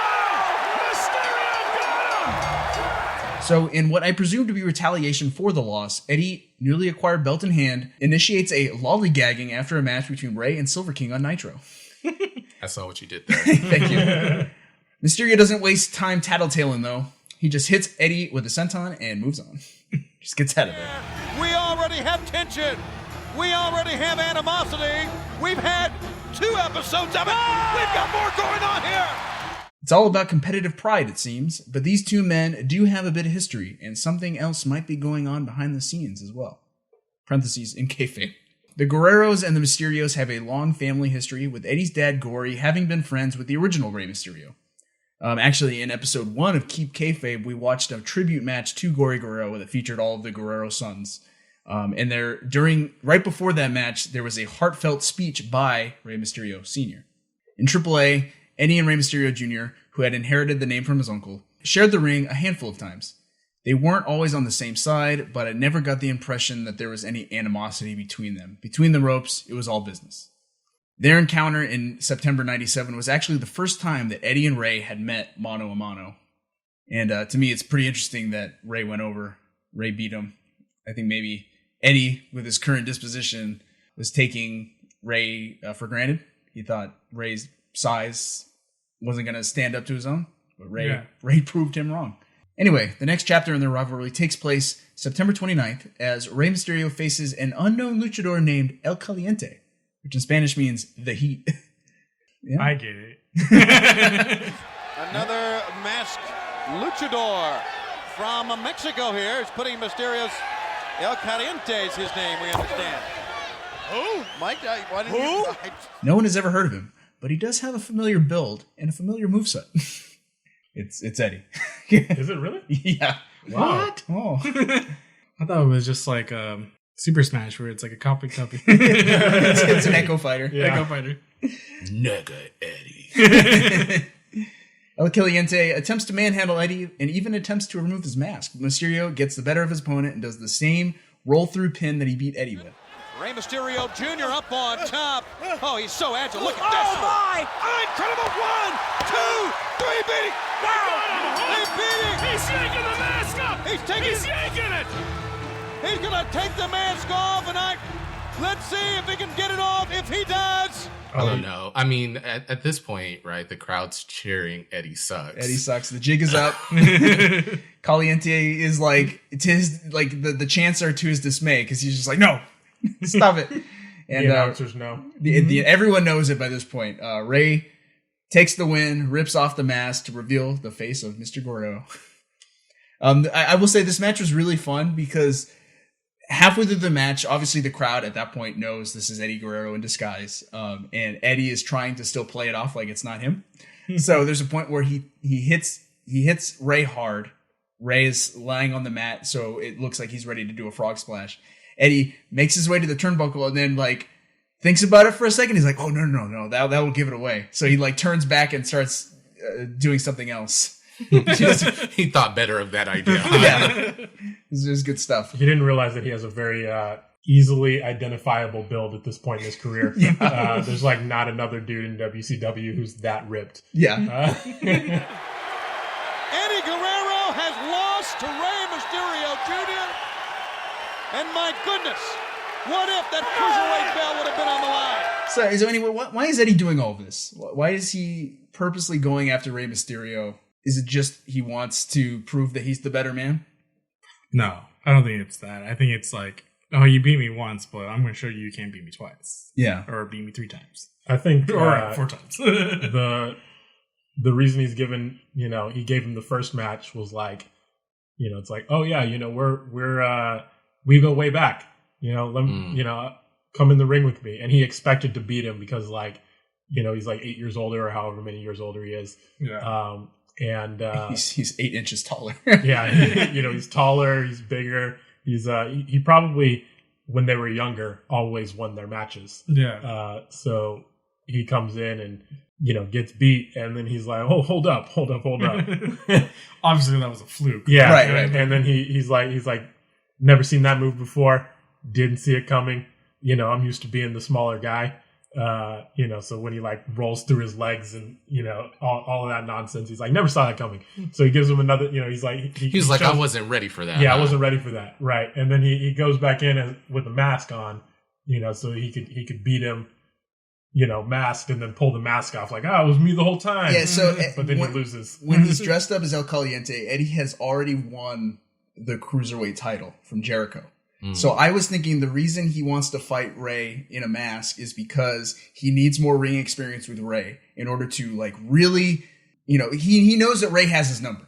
So he needs more ring time with Rey to get a good strategy to beat him. Specifically with that maneuver where it's a hurricanrana into a pin, right? Like I think Rey keeps getting him with that particular. The problem is you can't challenge Rey to a match if you're the champion, because Rey will just beat you and take the championship, or that's the risk. So Eddie's like, okay, I'll dress up in disguise. I'll get some more ring time with Rey. I'll figure out the way to avoid that pinning maneuver. And then when I fight him with when he fights me for the title, I'll have him. It feels very reminiscent of like old school Los Gringos, like shenanigans where it was like, who was it? It was pretended to dress up as Conan and was like, oh, what? I didn't know it was Conan. Our bar had dressed up as Elihu de Santo. That's right. Yeah. He called him ass, hit Eddie, and Eddie was like, oh no. Like, he's like, I remember some mask shenanigans. I don't know. That feels like what it does. It's a callback to. I was going to say, though, I feel like Eddie is slowly but surely dissolving any ties that he has to the Guerrero family and any associations there. Right? It's been a long time coming because he was even doing that in Mexico a little bit. Yeah. But I think it's coming full steam ahead with the stuff that he kind of initiated with Chavo. And now he has his sights set on Rey at this point, right? Like his father, wrestled with his uncle. And this is him proving, one, that out of all the Guerreros, he's the top Guerrero, right? And he's the best luchador or whatever have you to come out of Mexico. Rey, whoever you want to talk about. So it's personal. Yeah. Allow me to take it one step further. Okay. This is a topic I wanted to save for further down the road. I thought we weren't going to talk about this, Rodney. We are. Spoilers, we got to talk about it. So, in 2005, in Kayfabe, in storyline, Eddie Guerrero is revealed to be the biological father of Rey Mysterio's son, Dominic. What? He's his Jerry. He's his poppy. I'm your poppy. So, I'm your poppy. Dominic was born in 1997. Just a few months before all of this bad blood between Rey and Eddie. Is the birth of Dominic creating friction between Eddie and Rey, and now Eddie is taking it out on Rey in the ring? I mean, that's definitely a possibility. That's the most foil hat of foil hats that we can get right now. I feel like that's as good an explanation as any other. I was like, in due time, we will find out that Eddie has a lot of resentment towards Rey because he's not allowed to be the father that he wants to be to Dominic. He doesn't get to see Dominic as much as Rey does because Rey is his dad. So it's like, did Rey, like, after the birth of Dominic, be like, hey man, you can't like come over to the house and see the baby every day? And Eddie's like, what? He's like, you're making it weird. You're only supposed to be on the weekend. So now Eddie's out here beating up Rey, costing him matches. So what was the reason that Eddie Guerrero, or that Eddie ended up being the father? Because Rey's impotent. Oh, that's it. Well, again, we'll get all the gritty details in 2005 when all this goes down. But I had to bring it up. I feel like a card opens up and someone reads, Rey Mysterio, you are 99.9% not the father. What? Get the Maury dance. Andrew, you are not the father.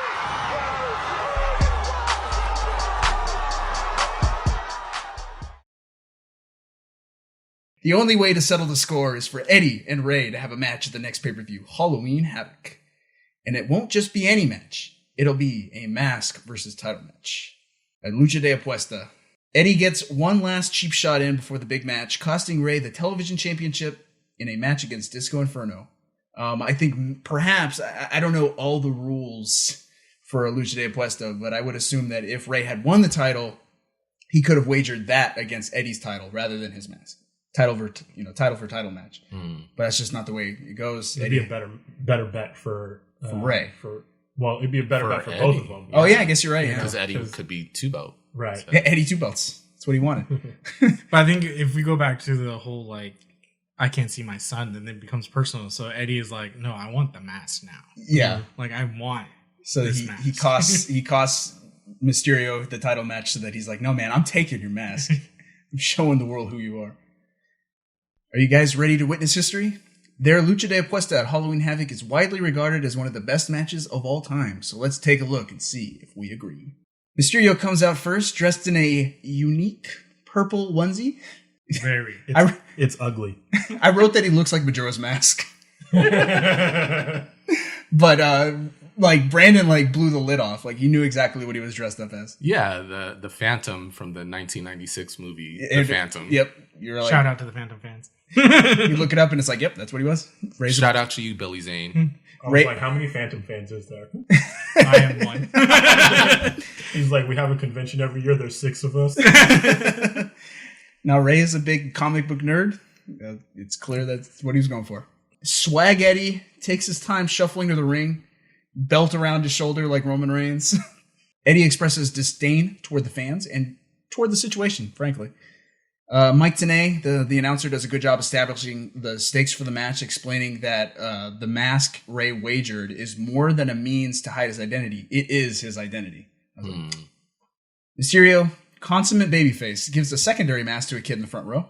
He does this at every show. It became like Bret Hart's sunglasses. Yeah. Like, he would just give out masks. As the bell rings, we can really see the physical distance between the two competitors. Like, Rey is obviously the smaller of the two, but Eddie's new physique, shoulders for days, foreshadows his reliance on power moves versus Rey's speed and, like, quickness. Some lollygagging to start things off. Eddie threatens to tear the mask right off Rey's face. Ray fires up, hits Eddie with the right hand, and goes for the ropes. Crazy spot number 1.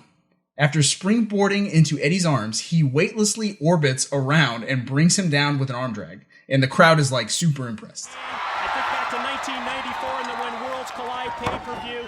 Leading up to that point, he had turned his back. Quick attempt at the Quebrada moonsault. Nice arm drag by Mysterio. So quick in the early going, and he sends Eddie airborne. I was super impressed. Yeah. I was just like, it really looked like Rey Mysterio like is completely weightless. Like nothing is inhibiting. He had those 2K cheat codes. Yeah. Or just those 2K like bugs. WWE 2K20 right now. All of a sudden just like through the ceiling. He falls through the ring. Yeah, just no clips through the ring. Just falls into oblivion. A crossbody sends Eddie over the ropes, but our boy rights himself fast enough to pull Mysterio down with him. Eddie's still got some speed. Nothing pretty as Guerrero throws Ray headfirst into the steel steps. He does not lose his eye and begins to take advantage back in the ring. Close one. But they put it back in, though. They did. Mike today brings up Eddie's mean streak in Mexico. Shout out to When Worlds Collide and Los Gringos Locos. I was like, again, Mike Tenay is low-key the best announcer that no one talks about. I feel like he does a really good job because there was no Wikipedia. So yeah, that's true. He literally was like at a library or something and was like looking up Eddie Guerrero's matches. And he was like, well, okay, I gotta write this down. Yeah. Or he just watched all of them. Or that too. He was there. He did call the match at When Worlds Collide. So like Bobby Heenan is like, how do you know this stuff? And he's like, I was there. He said, tell me something that you don't know. Yeah. Ray tries to turn the tide by taking Eddie to Cartwheel City, but Latino Heat catches him and brings him down hard to the mat. Handspring. There you go. There you go. He caught him. Like Ray, Eddie basically from this point on is just trying to break Ray's back. Like I was thinking that it had a very comic books, right? But like Batman versus Bane vibe, right? Where he was just trying to break Ray down. So Eddie finds so many creative ways to just bring Ray down on his back. Yeah.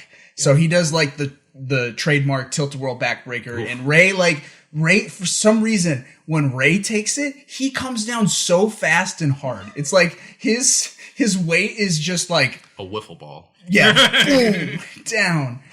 There's another point where Eddie has Ray in a razor's edge position, right? And then kind of throws him up, and instead of coming down on a powerbomb, he catches him and hits Ray in the back with his shoulder. And I was like, what the heck is going on? Eddie doesn't get to do this kind of stuff with other size guys, but with Ray, it's like you can just throw him around and bring him hard. I feel like most wrestlers don't get to do that with regular size dudes because like throwing around 200 pounds is hard. Yeah. You know. A suplex and a spinning backbreaker aren't enough to put the luchador down, so Eddie opts for mind games by tearing at Ray's mask. An abdominal stretch into a backbreaker looks absolutely devastating, so Eddie tries to pin Ray with all of his weight, and Ray like just narrowly is able to kick out. But he's like, Eddie's working on this back, so it's harder for Mysterio to kick out. It's harder for Mysterio to even do like high flying spots. Yeah, it's like I can't like jump or my back is hurting so much. Mm-hmm. Crazy spot number 2. Mysterio reverses a pin attempt, lifts Eddie up with his legs, jumps 5 feet straight up to the top rope, and executes a backflip into a DDT. They say that's the one for the highlight reel, and I was like, yep, that's it. Well, I'll tell you about, I don't know about hummingbirds, but Eddie Guerrero has mounted a tremendous offense. Finish the tackle right there. He got it turned around. Got it turned around right there. You're right, out of nowhere. He dropped him. That was one for the highlight reel of the year right there, guys. Ray and Eddie take turns knocking each other outside the ring, and Guerrero, still feeling the effects of the DDT, thrashes Mysterio around like a ragdoll. Eddie gets Ray into a camel clutch and once again tears at the mask, and we get a good look at Mysterio's eyeshadow. Well, no, this is because before Eddie was like trying to tear but wasn't tearing. Mm-hmm. But when he got in the camel clutch, he was able to finally like tear it. Yeah. He got some good leverage. Yeah. Visual damage on Ray's mask there. And that's when I noticed that Ray's mask is actually connected to his like shirt or top. To his costume. His whole costume is like one big piece. And I was like, given Eddie's track record and being, kind of a sneaky guy, I think it was pretty smart to do that. He's like, he can't just tear the mask off mid-match. He absolutely would have. Oh, yeah. Ray reverses a gory special into an arm drag, but Eddie cuts him off. We then see a pattern emerge. Ray will get a small burst of offense, but Eddie will cut him off and dominate. I think Dusty was like, he's like one step ahead. Like, yeah, he was selling like this story, like that Rey Mysterio. Every time he gets somewhere, like Eddie cuts him off, and he's like, Eddie's like one step ahead of him. Yep. Yeah. Champion's edge. Yeah. Mysterio eventually gets caught up in the Tree of Woe, so Eddie winds up and charges. At the very last second, Mysterio curls up, and and Guerrero takes a baseball slide, crotches himself on the ring post. It looks very, very painful. He has to get out of the ring and kind of stretch it off. Or breathe it out. Yeah, walk it off. Ray takes advantage with a wild dive over the ring post. Eddie's rocked, so Mysterio slaps him a little bit and tosses him back into the ring. Mysterio finally has Eddie where he wants him. He denies Eddie another tilt-a-whirl and executes a Hurricane Rana into the pin. That's the one. It's like Ray is going to beat Eddie again with the very same move for the third time. But Eddie, he knows what's coming. He is able to escape the pin attempt, and he looks up and he's clearly like pleased with himself. He's like, "Yes, I did it. I got out of that one move. Smooth sailing from here on out." You will Ray. not beat me, Ray. Right. Eddie, having made up for his past mistakes, looks very satisfied, but Ray has a few more surprises up his sleeve. Crazy spot number 3. Ray charges at Eddie, but gets sidestepped toward the ropes. He performs a 619 maneuver, catches Eddie in a head scissors, spins, and then pulls Eddie over the top rope. And to top it all off, he delivers a senton over the top rope into a Hurricane Rana takedown. The commentary on the team is hilarious here because Bobby the Brain Heenan's like, I never seen anything like this. Never. But then you have Tony who's trying to like explain it like play by play, like, oh, he put his body this way and twisted and all this stuff. And it was just like, all right. Yeah. All right, Tony. Nice try. Action. What athleticism that was. You know what I mean? Athleticism? Yeah, man. We've seen a lot of there. over the top. Oh, it took him out. The somersault flip. I've never seen anything into like the this all flying my head life. scissors on the floor. Wow, I've never seen anything like that. Back in the ring, a corkscrew takedown earns Ray another 2 count. A botched split-legged moonsault gives Eddie the advantage. So he follows it up with a fierce powerbomb, like real hard. Ray just comes down, like bounces like a foot off the mat. Eddie grows more and more frustrated as he fails another pin, and the crowd continues to chant, "Eddie sucks, Eddie sucks." Ray shifts momentum one more time and signals to the crowd that he's going to take Eddie down with a springboard Hurricane Rana. But Eddie ain't done yet. He catches Ray and delivers a backbreaker instead. And I was like, that was super cool. Yeah. It was like clutch. Is it the Froggy Splash time? No! Froggy Splash. Ray rolls away, and Eddie stays in control by launching Ray into the corner. They jockey for position on the top turnbuckle, and Eddie lifts Ray into a Razor's Edge position. We think this is it for young Mysterio, but the Luchador pulls one more move out of his bag of tricks, hits a Frankensteiner from the Razor's Edge, transitions it into the trademark pin, and wins. Ray, mask intact, is the new Cruiserweight champion.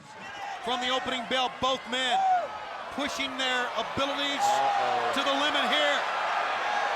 This is from the middle, turnbuckle. One, two, three. Yes, new champion. Wow, new champion. What a fight. What a battle. He walks to the camera, like he's showing the belt. He's tears in his eyes. He's this is what it's all worth for. Yeah. But then Ray learns the important lesson. Don't turn your back on a Guerrero scorned. Yes. Eddie attacks. Eddie. Yeah. The rest of the Guerreros, it's fine. Eddie attacks from behind and dumps Mysterio to the outside. And I guess that just shows the feud is not over. And Ray just like books it to the back. Books it and then like holding the belt. Yeah, he's holding his belt with both hands like it's an infant. Like, my precious. I'll protect you. So what do you guys say? Did the match live up to the hype? It was good. Yeah, it was a great. really good match, yeah. I think from like storytelling perspective, it was great because right. It was like Eddie is constantly going after the back. Ray is trying to fight from behind. But not only that, they like, I think that they like were able to sprinkle in like just like the crazy moves. I think if Ray had screwed up on any of those crazy spots that he did, the match would have been brought down. But he hit everything flawlessly. Yeah. So it's like it didn't even like look fake or anything. It was just like.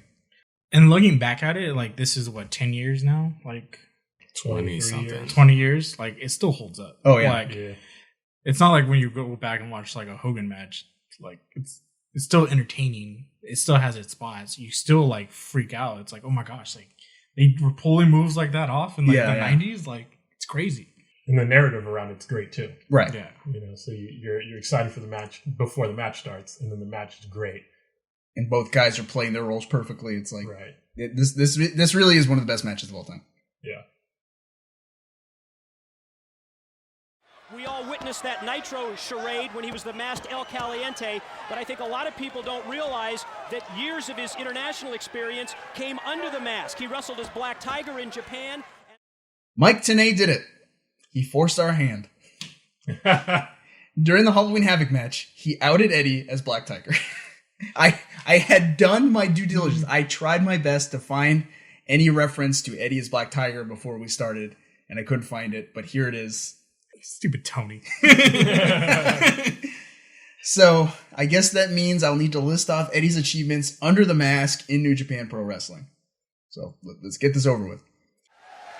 青コーナー挑戦者178センチ 93.2 キロブラックタイガーチャンピオンベルトを虎視眈々狙っていますチャレンジャーのブラックタイガー As Black Tiger, Eddie Guerrero competed in New Japan's Best of the Super Juniors tournaments from 1993 to 1996, winning the tournament in his final appearance. So Black Tiger was the winner of the Best of the Super Juniors tournament, which means Eddie Guerrero was the champ. So when Eddie was interviewing with Mean Gene the year prior in 96, like it really was Eddie that had competed in the Super Juniors tournament, and he won, and they didn't even mention it. Yeah. So it was like they wanted to give him the spotlight, but maybe it hadn't come out that was him yet. Maybe, yeah. Yeah. His they win. They didn't have Wikipedia. Mike Tenay wasn't there. His win at the Best of Super Juniors tournament earned him a shot against the IWGP Junior Heavyweight Champion, the Great Sasuke. He came up short, however. So the Black Tiger persona is traditionally the rival of Tiger Mask, who was another masked wrestler. Eddie's Tiger Mask counterpart was Koji Kanemoto. They fought in one singles match before Kanemoto was unmasked in 1994, and Eddie won. So, like, normally it's like this Black Tiger Mask, like, rivalry. There's, like Yakuza story stuff going on, but I didn't see any of that when Eddie was Black Tiger. I just don't think... How do you think this went down? Was Eddie just presented like, hey man, you want to be Black Tiger? And he's like, yeah. I think pretty much. They were like, hey, we need like a fill-in. Do you want to fill in? All right. Yeah. Maybe it's like a Dread Pirate Roberts scenario, right? Like where it just gets passed from like one wrestler to another. And like Eddie was there at the time, and kind of like you said, they're like, hey, we need someone to be the new Dread Pirate Roberts. You want to do it, you know? He beat up some Yakuza in the background and, then headed off back to the States after he was done. Let's go with that. So I want someone to make like a comic book or something with Eddie Guerrero fighting Yakuza to earn the title of Black Tiger. That would be amazing. That would be great. Yeah.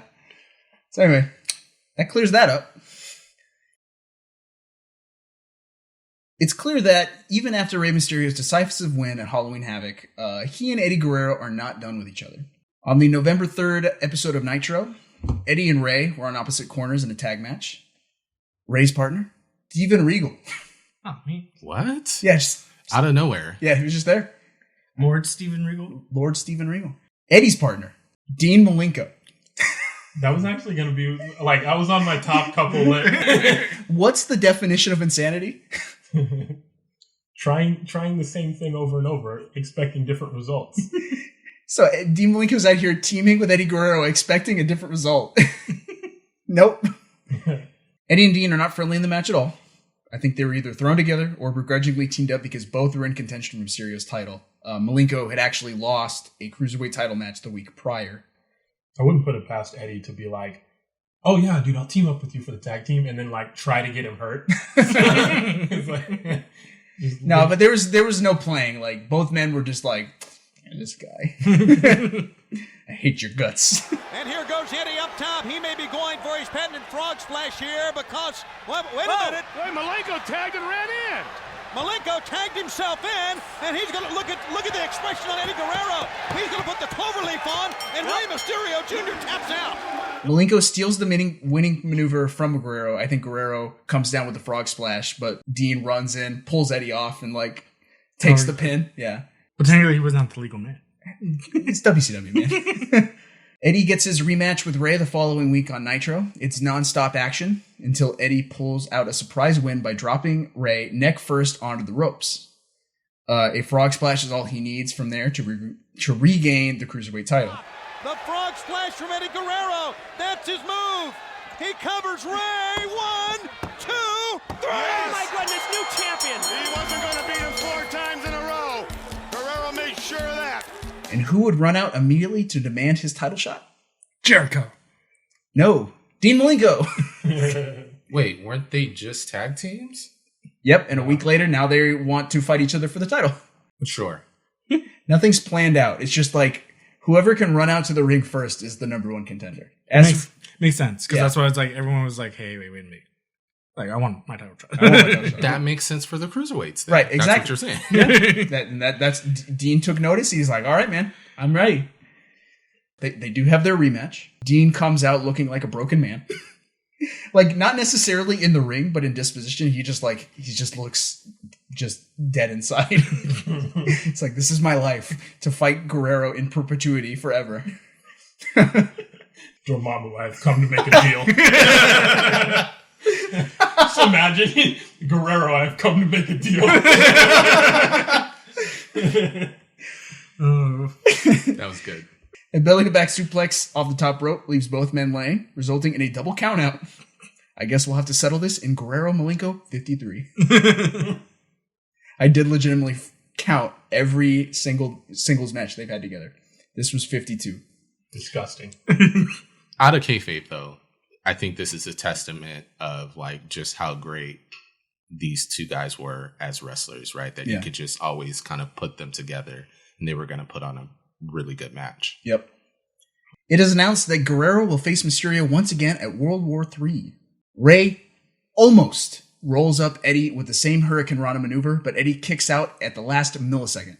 This throws off Rey's groove, as he initially thought he had won, and Eddie capitalizes with another shot to the throat and a frog splash. To the top, there it is. That's it. 2, 3.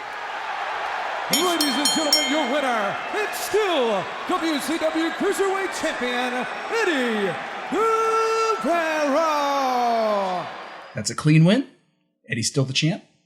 And that kind of puts the punctuation mark on their feud for now. You want a piece of this? Because this is the best thing in WCW right now. And all of you know it. And there's nothing you can do about it. So anyway, we've been looking a lot at Eddie versus Dean or Eddie versus Rey lately. But did you guys know that Mr. Guerrero's 1997 record also includes wins against several lesser-known talents? For the latest scoop, let's go to James for the...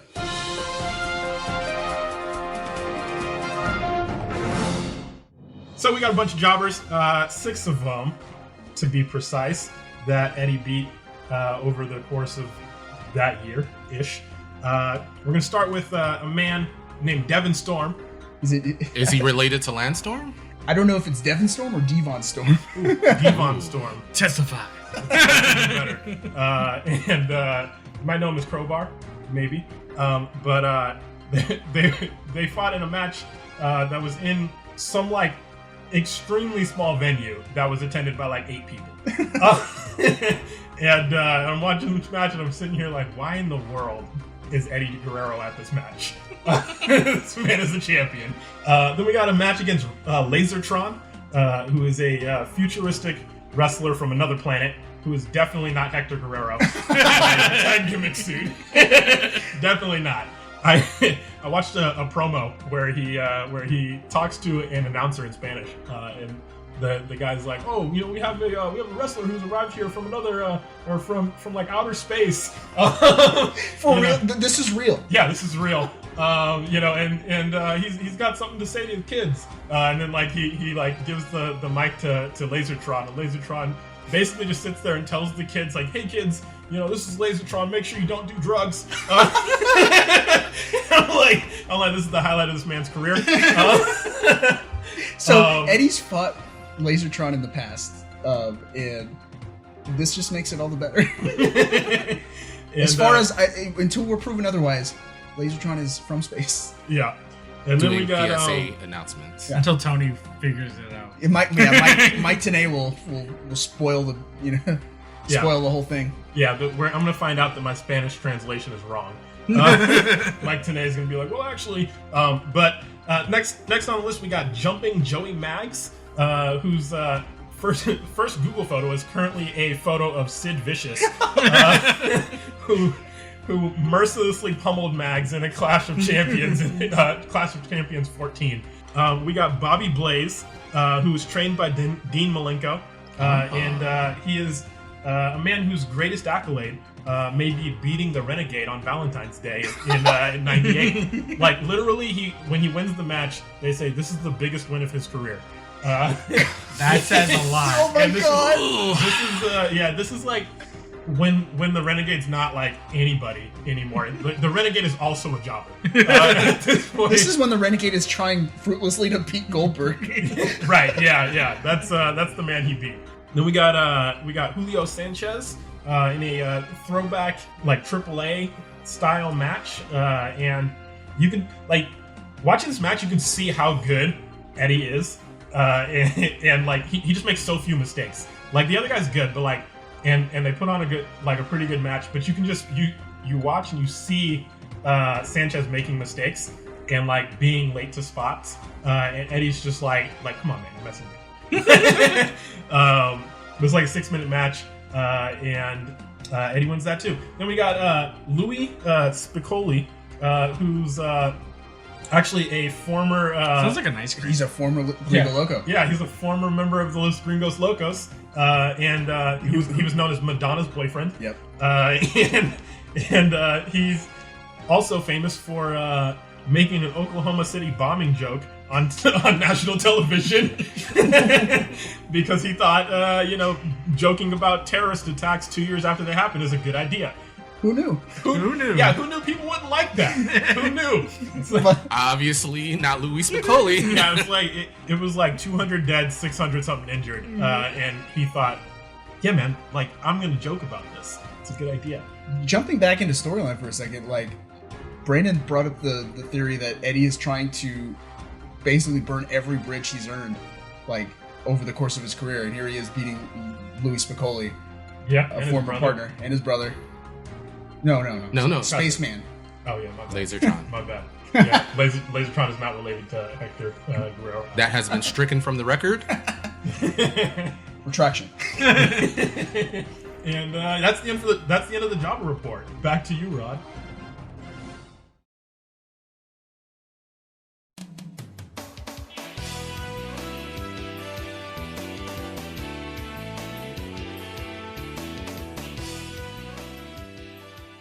Eddie Guerrero and Dean Malenko would have their 52nd rematch at Starrcade 97, WCW's biggest event ever.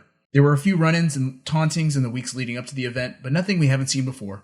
So, with that said, why not jump straight in and examine yet another chapter in the Guerrero-Malenko epic? Brandon, it's all you.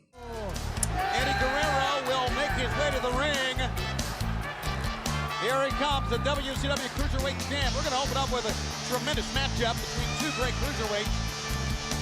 Like the typical Malenko and Eddie match, I think just a lot of good wrestling. I will say probably not their best overall, but still, far and wide, by far, like best wrestling that WCW was offering at that time. Yeah. For sure. It's like this match was like their greatest hits. It seemed like, especially like the first half. It was just like everything that we've seen before. Like reverse, all that good stuff. Yeah.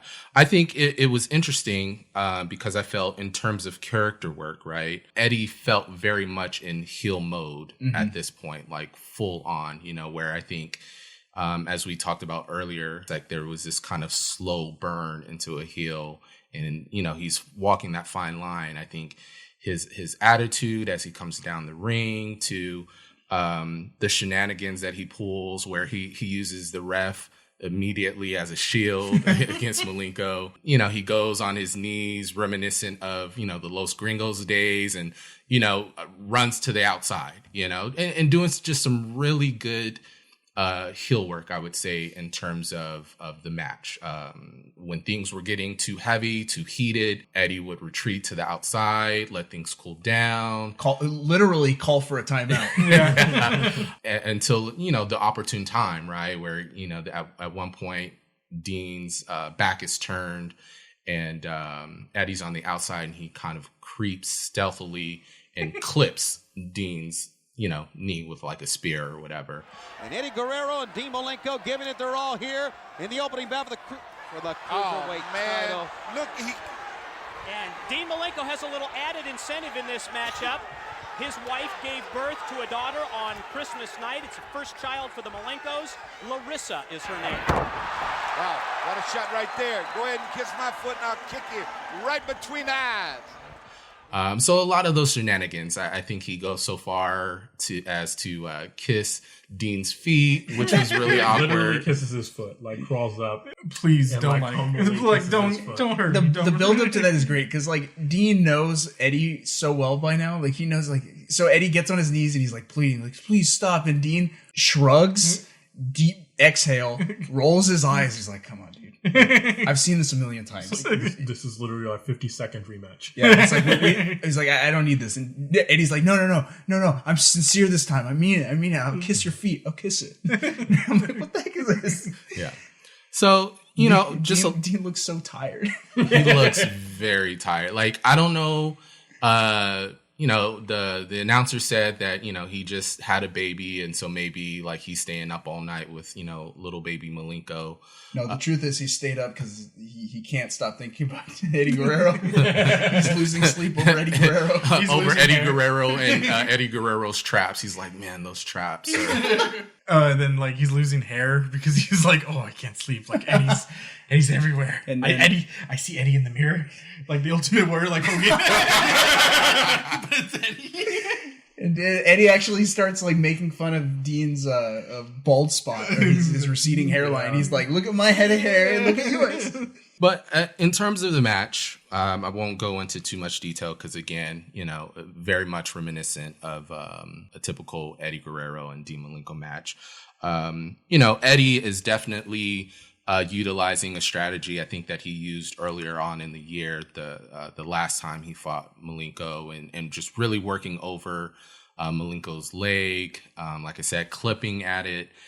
He even goes outside the ring and wraps Malenko's knee over the ring rail, pushes it into the steel steps, doing a bunch of submission holds with the leg, all with, I think, the hopes of one of two things happening. Either one, Eddie himself putting on the clover leaf, right? Like and he had done earlier in the year. I'm going to humiliate Dean by making him tap to his own move. Yeah. Or just the idea that when Malenko went for the clover leaf, he wouldn't be able to stand fully on that leg. So I think that was his strategy. And so, yeah, he's working over the knee. He does even a missile towards the end of the match. He does a missile drop kick on said knee. Like pinpoint accuracy.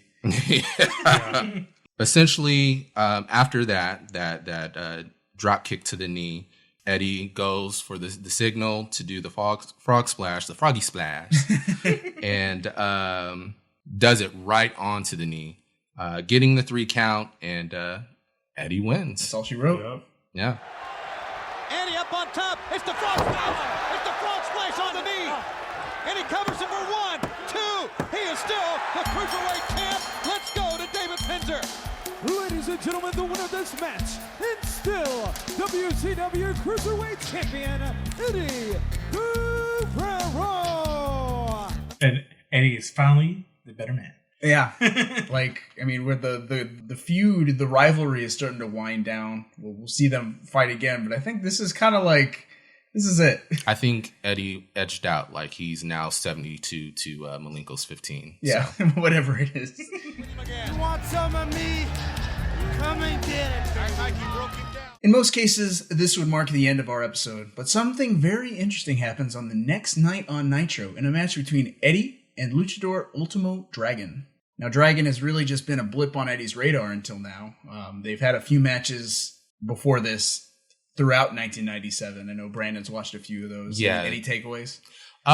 Just kind of some quick matches. I remember one of their matches, Ultimo Dragon had an injured arm, and so that hindered him in really applying his submission hold, which is the Dragon Sleeper. And so when he went to go apply it during that match, Eddie was quickly able to get out of that and take that victory. And I think a following match kind of saw something similar where he just didn't get the opportunity to put the Dragon Sleeper on Eddie, and Eddie won.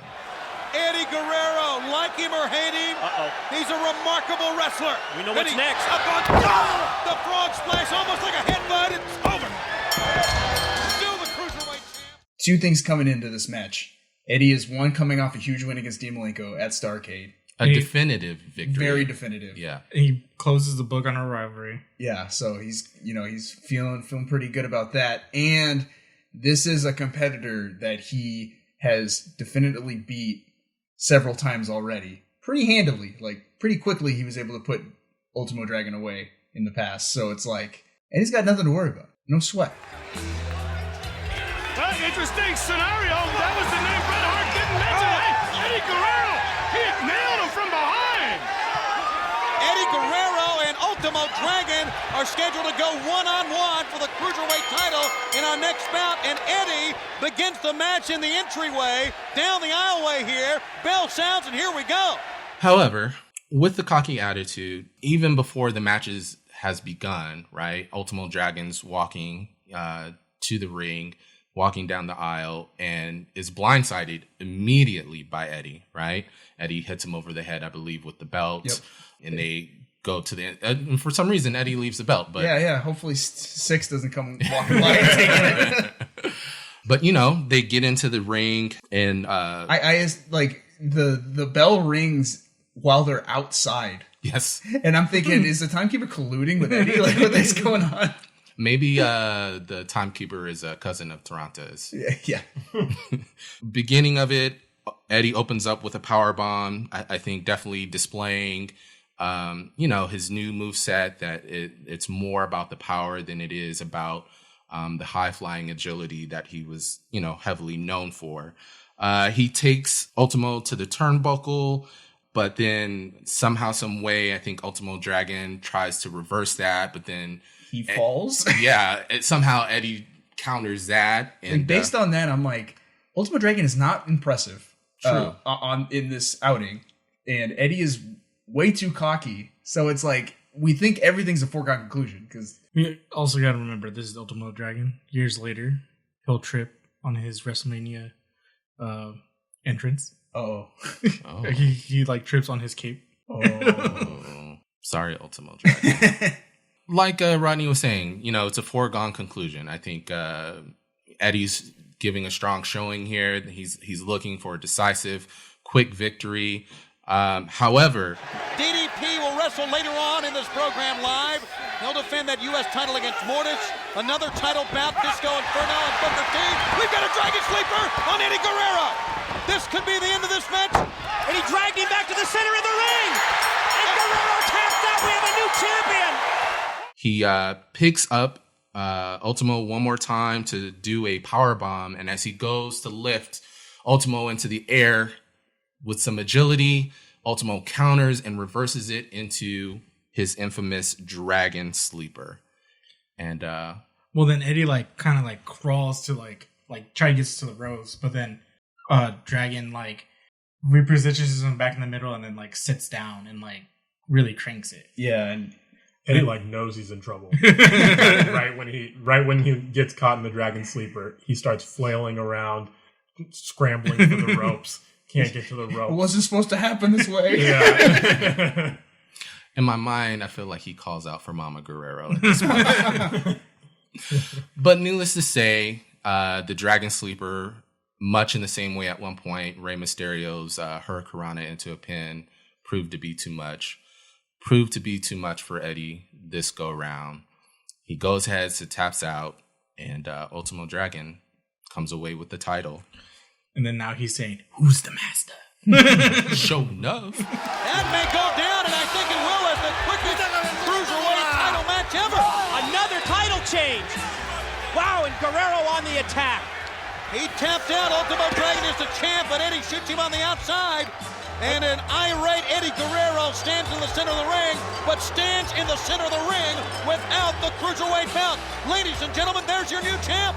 The end of the match, Ultimo Dragon makes the same mistake that Rey Mysterio made. He turns his back on Eddie after beating him, so Eddie blindsides him. I want to make a kayfabe rule. Yeah. Kayfabe rule number 16. Never turn your back on Eddie Guerrero. Yeah. After winning the championship. Or period. Because he gets it, like, he hits him in the back in the beginning of the match, too. Like, while he's walking down the ramp. You should have walked down the ramp backwards, bro. Like, what gets Eddie in trouble is his cockiness. Yeah. Like, he takes someone too lightly. Like, that's what he did with Rey Mysterio. Yeah. Like, he was like, oh, I beat you, like, I don't know, 3 times? I'll be fine this time. Oh, wait, you beat me 3 times? Oh, okay. I need to step my game up. Yeah. Like, this is a good thing. Maybe Eddie needed this. Yeah. A little humbling. Yeah. Pride comes before the fall. You're not wrong. It's the name of the segment, actually. Is it really? Yeah. Well, it's going to be a great matchup, fans. You can see the Cruiserweight champ, that's Rey Mysterio Jr. to face former Cruiserweight champ Eddie Guerrero. One-on-one. Iron Mike today has joined us once again. And Eddie tried to get a quick start here, but I tell you, Rey just too quick. So ends our story for now, with Eddie fully embracing his bad boy persona, moving into 1998 beltless and friendless. No friends. No belt. Decided to throw that in there. No family either. Yeah. Burn those bridges. Next time, we'll take a look at the latter part of Eddie's WCW career, including the formation of the Filthy Animals and the Latino World Order. Will Eddie's fortunes improve? Who will stand alongside him? Find out next time. So, a quick update on the nature of things. Coronavirus has definitely put a hamper on our production time. Facts. I think that's true about a lot of things. Basically, how we are, at the time of recording, the previous episode that we recorded is not yet live on YouTube. There's about a month delay between when we upload to the point where we've gone through a lot of the, like, YouTube legalities. Yeah, in order to get the video up there without any blocks. So anyway, we're gonna kind of ramp up production time to maybe record during that period so that the videos are getting up in a more timely manner. Plugs. You can follow us on Twitter at Keep Kayfabe Show. Subscribe to our YouTube channel. If you like, comment, and subscribe if you haven't already. Tell your friends if you like what we do. As far as Twitter goes, the plan is probably 2 episodes from now, we will post a poll with 4 nominations from us on who we will cover next. There's some names I've got in the back of my head that I'd love to see. I know the boys do too. So yeah, please vote for that and so that we can see where you guys want us to talk about next. Yeah, and in fact, comment, let us know who else you would want to see in the future, who you want to see get the Keep Kayfabe treatment. With that said, I guess we're signing off. Yep. Good night. What if it's not nighttime? Good morning. Should be shout out to my British fellows. Oi, mate.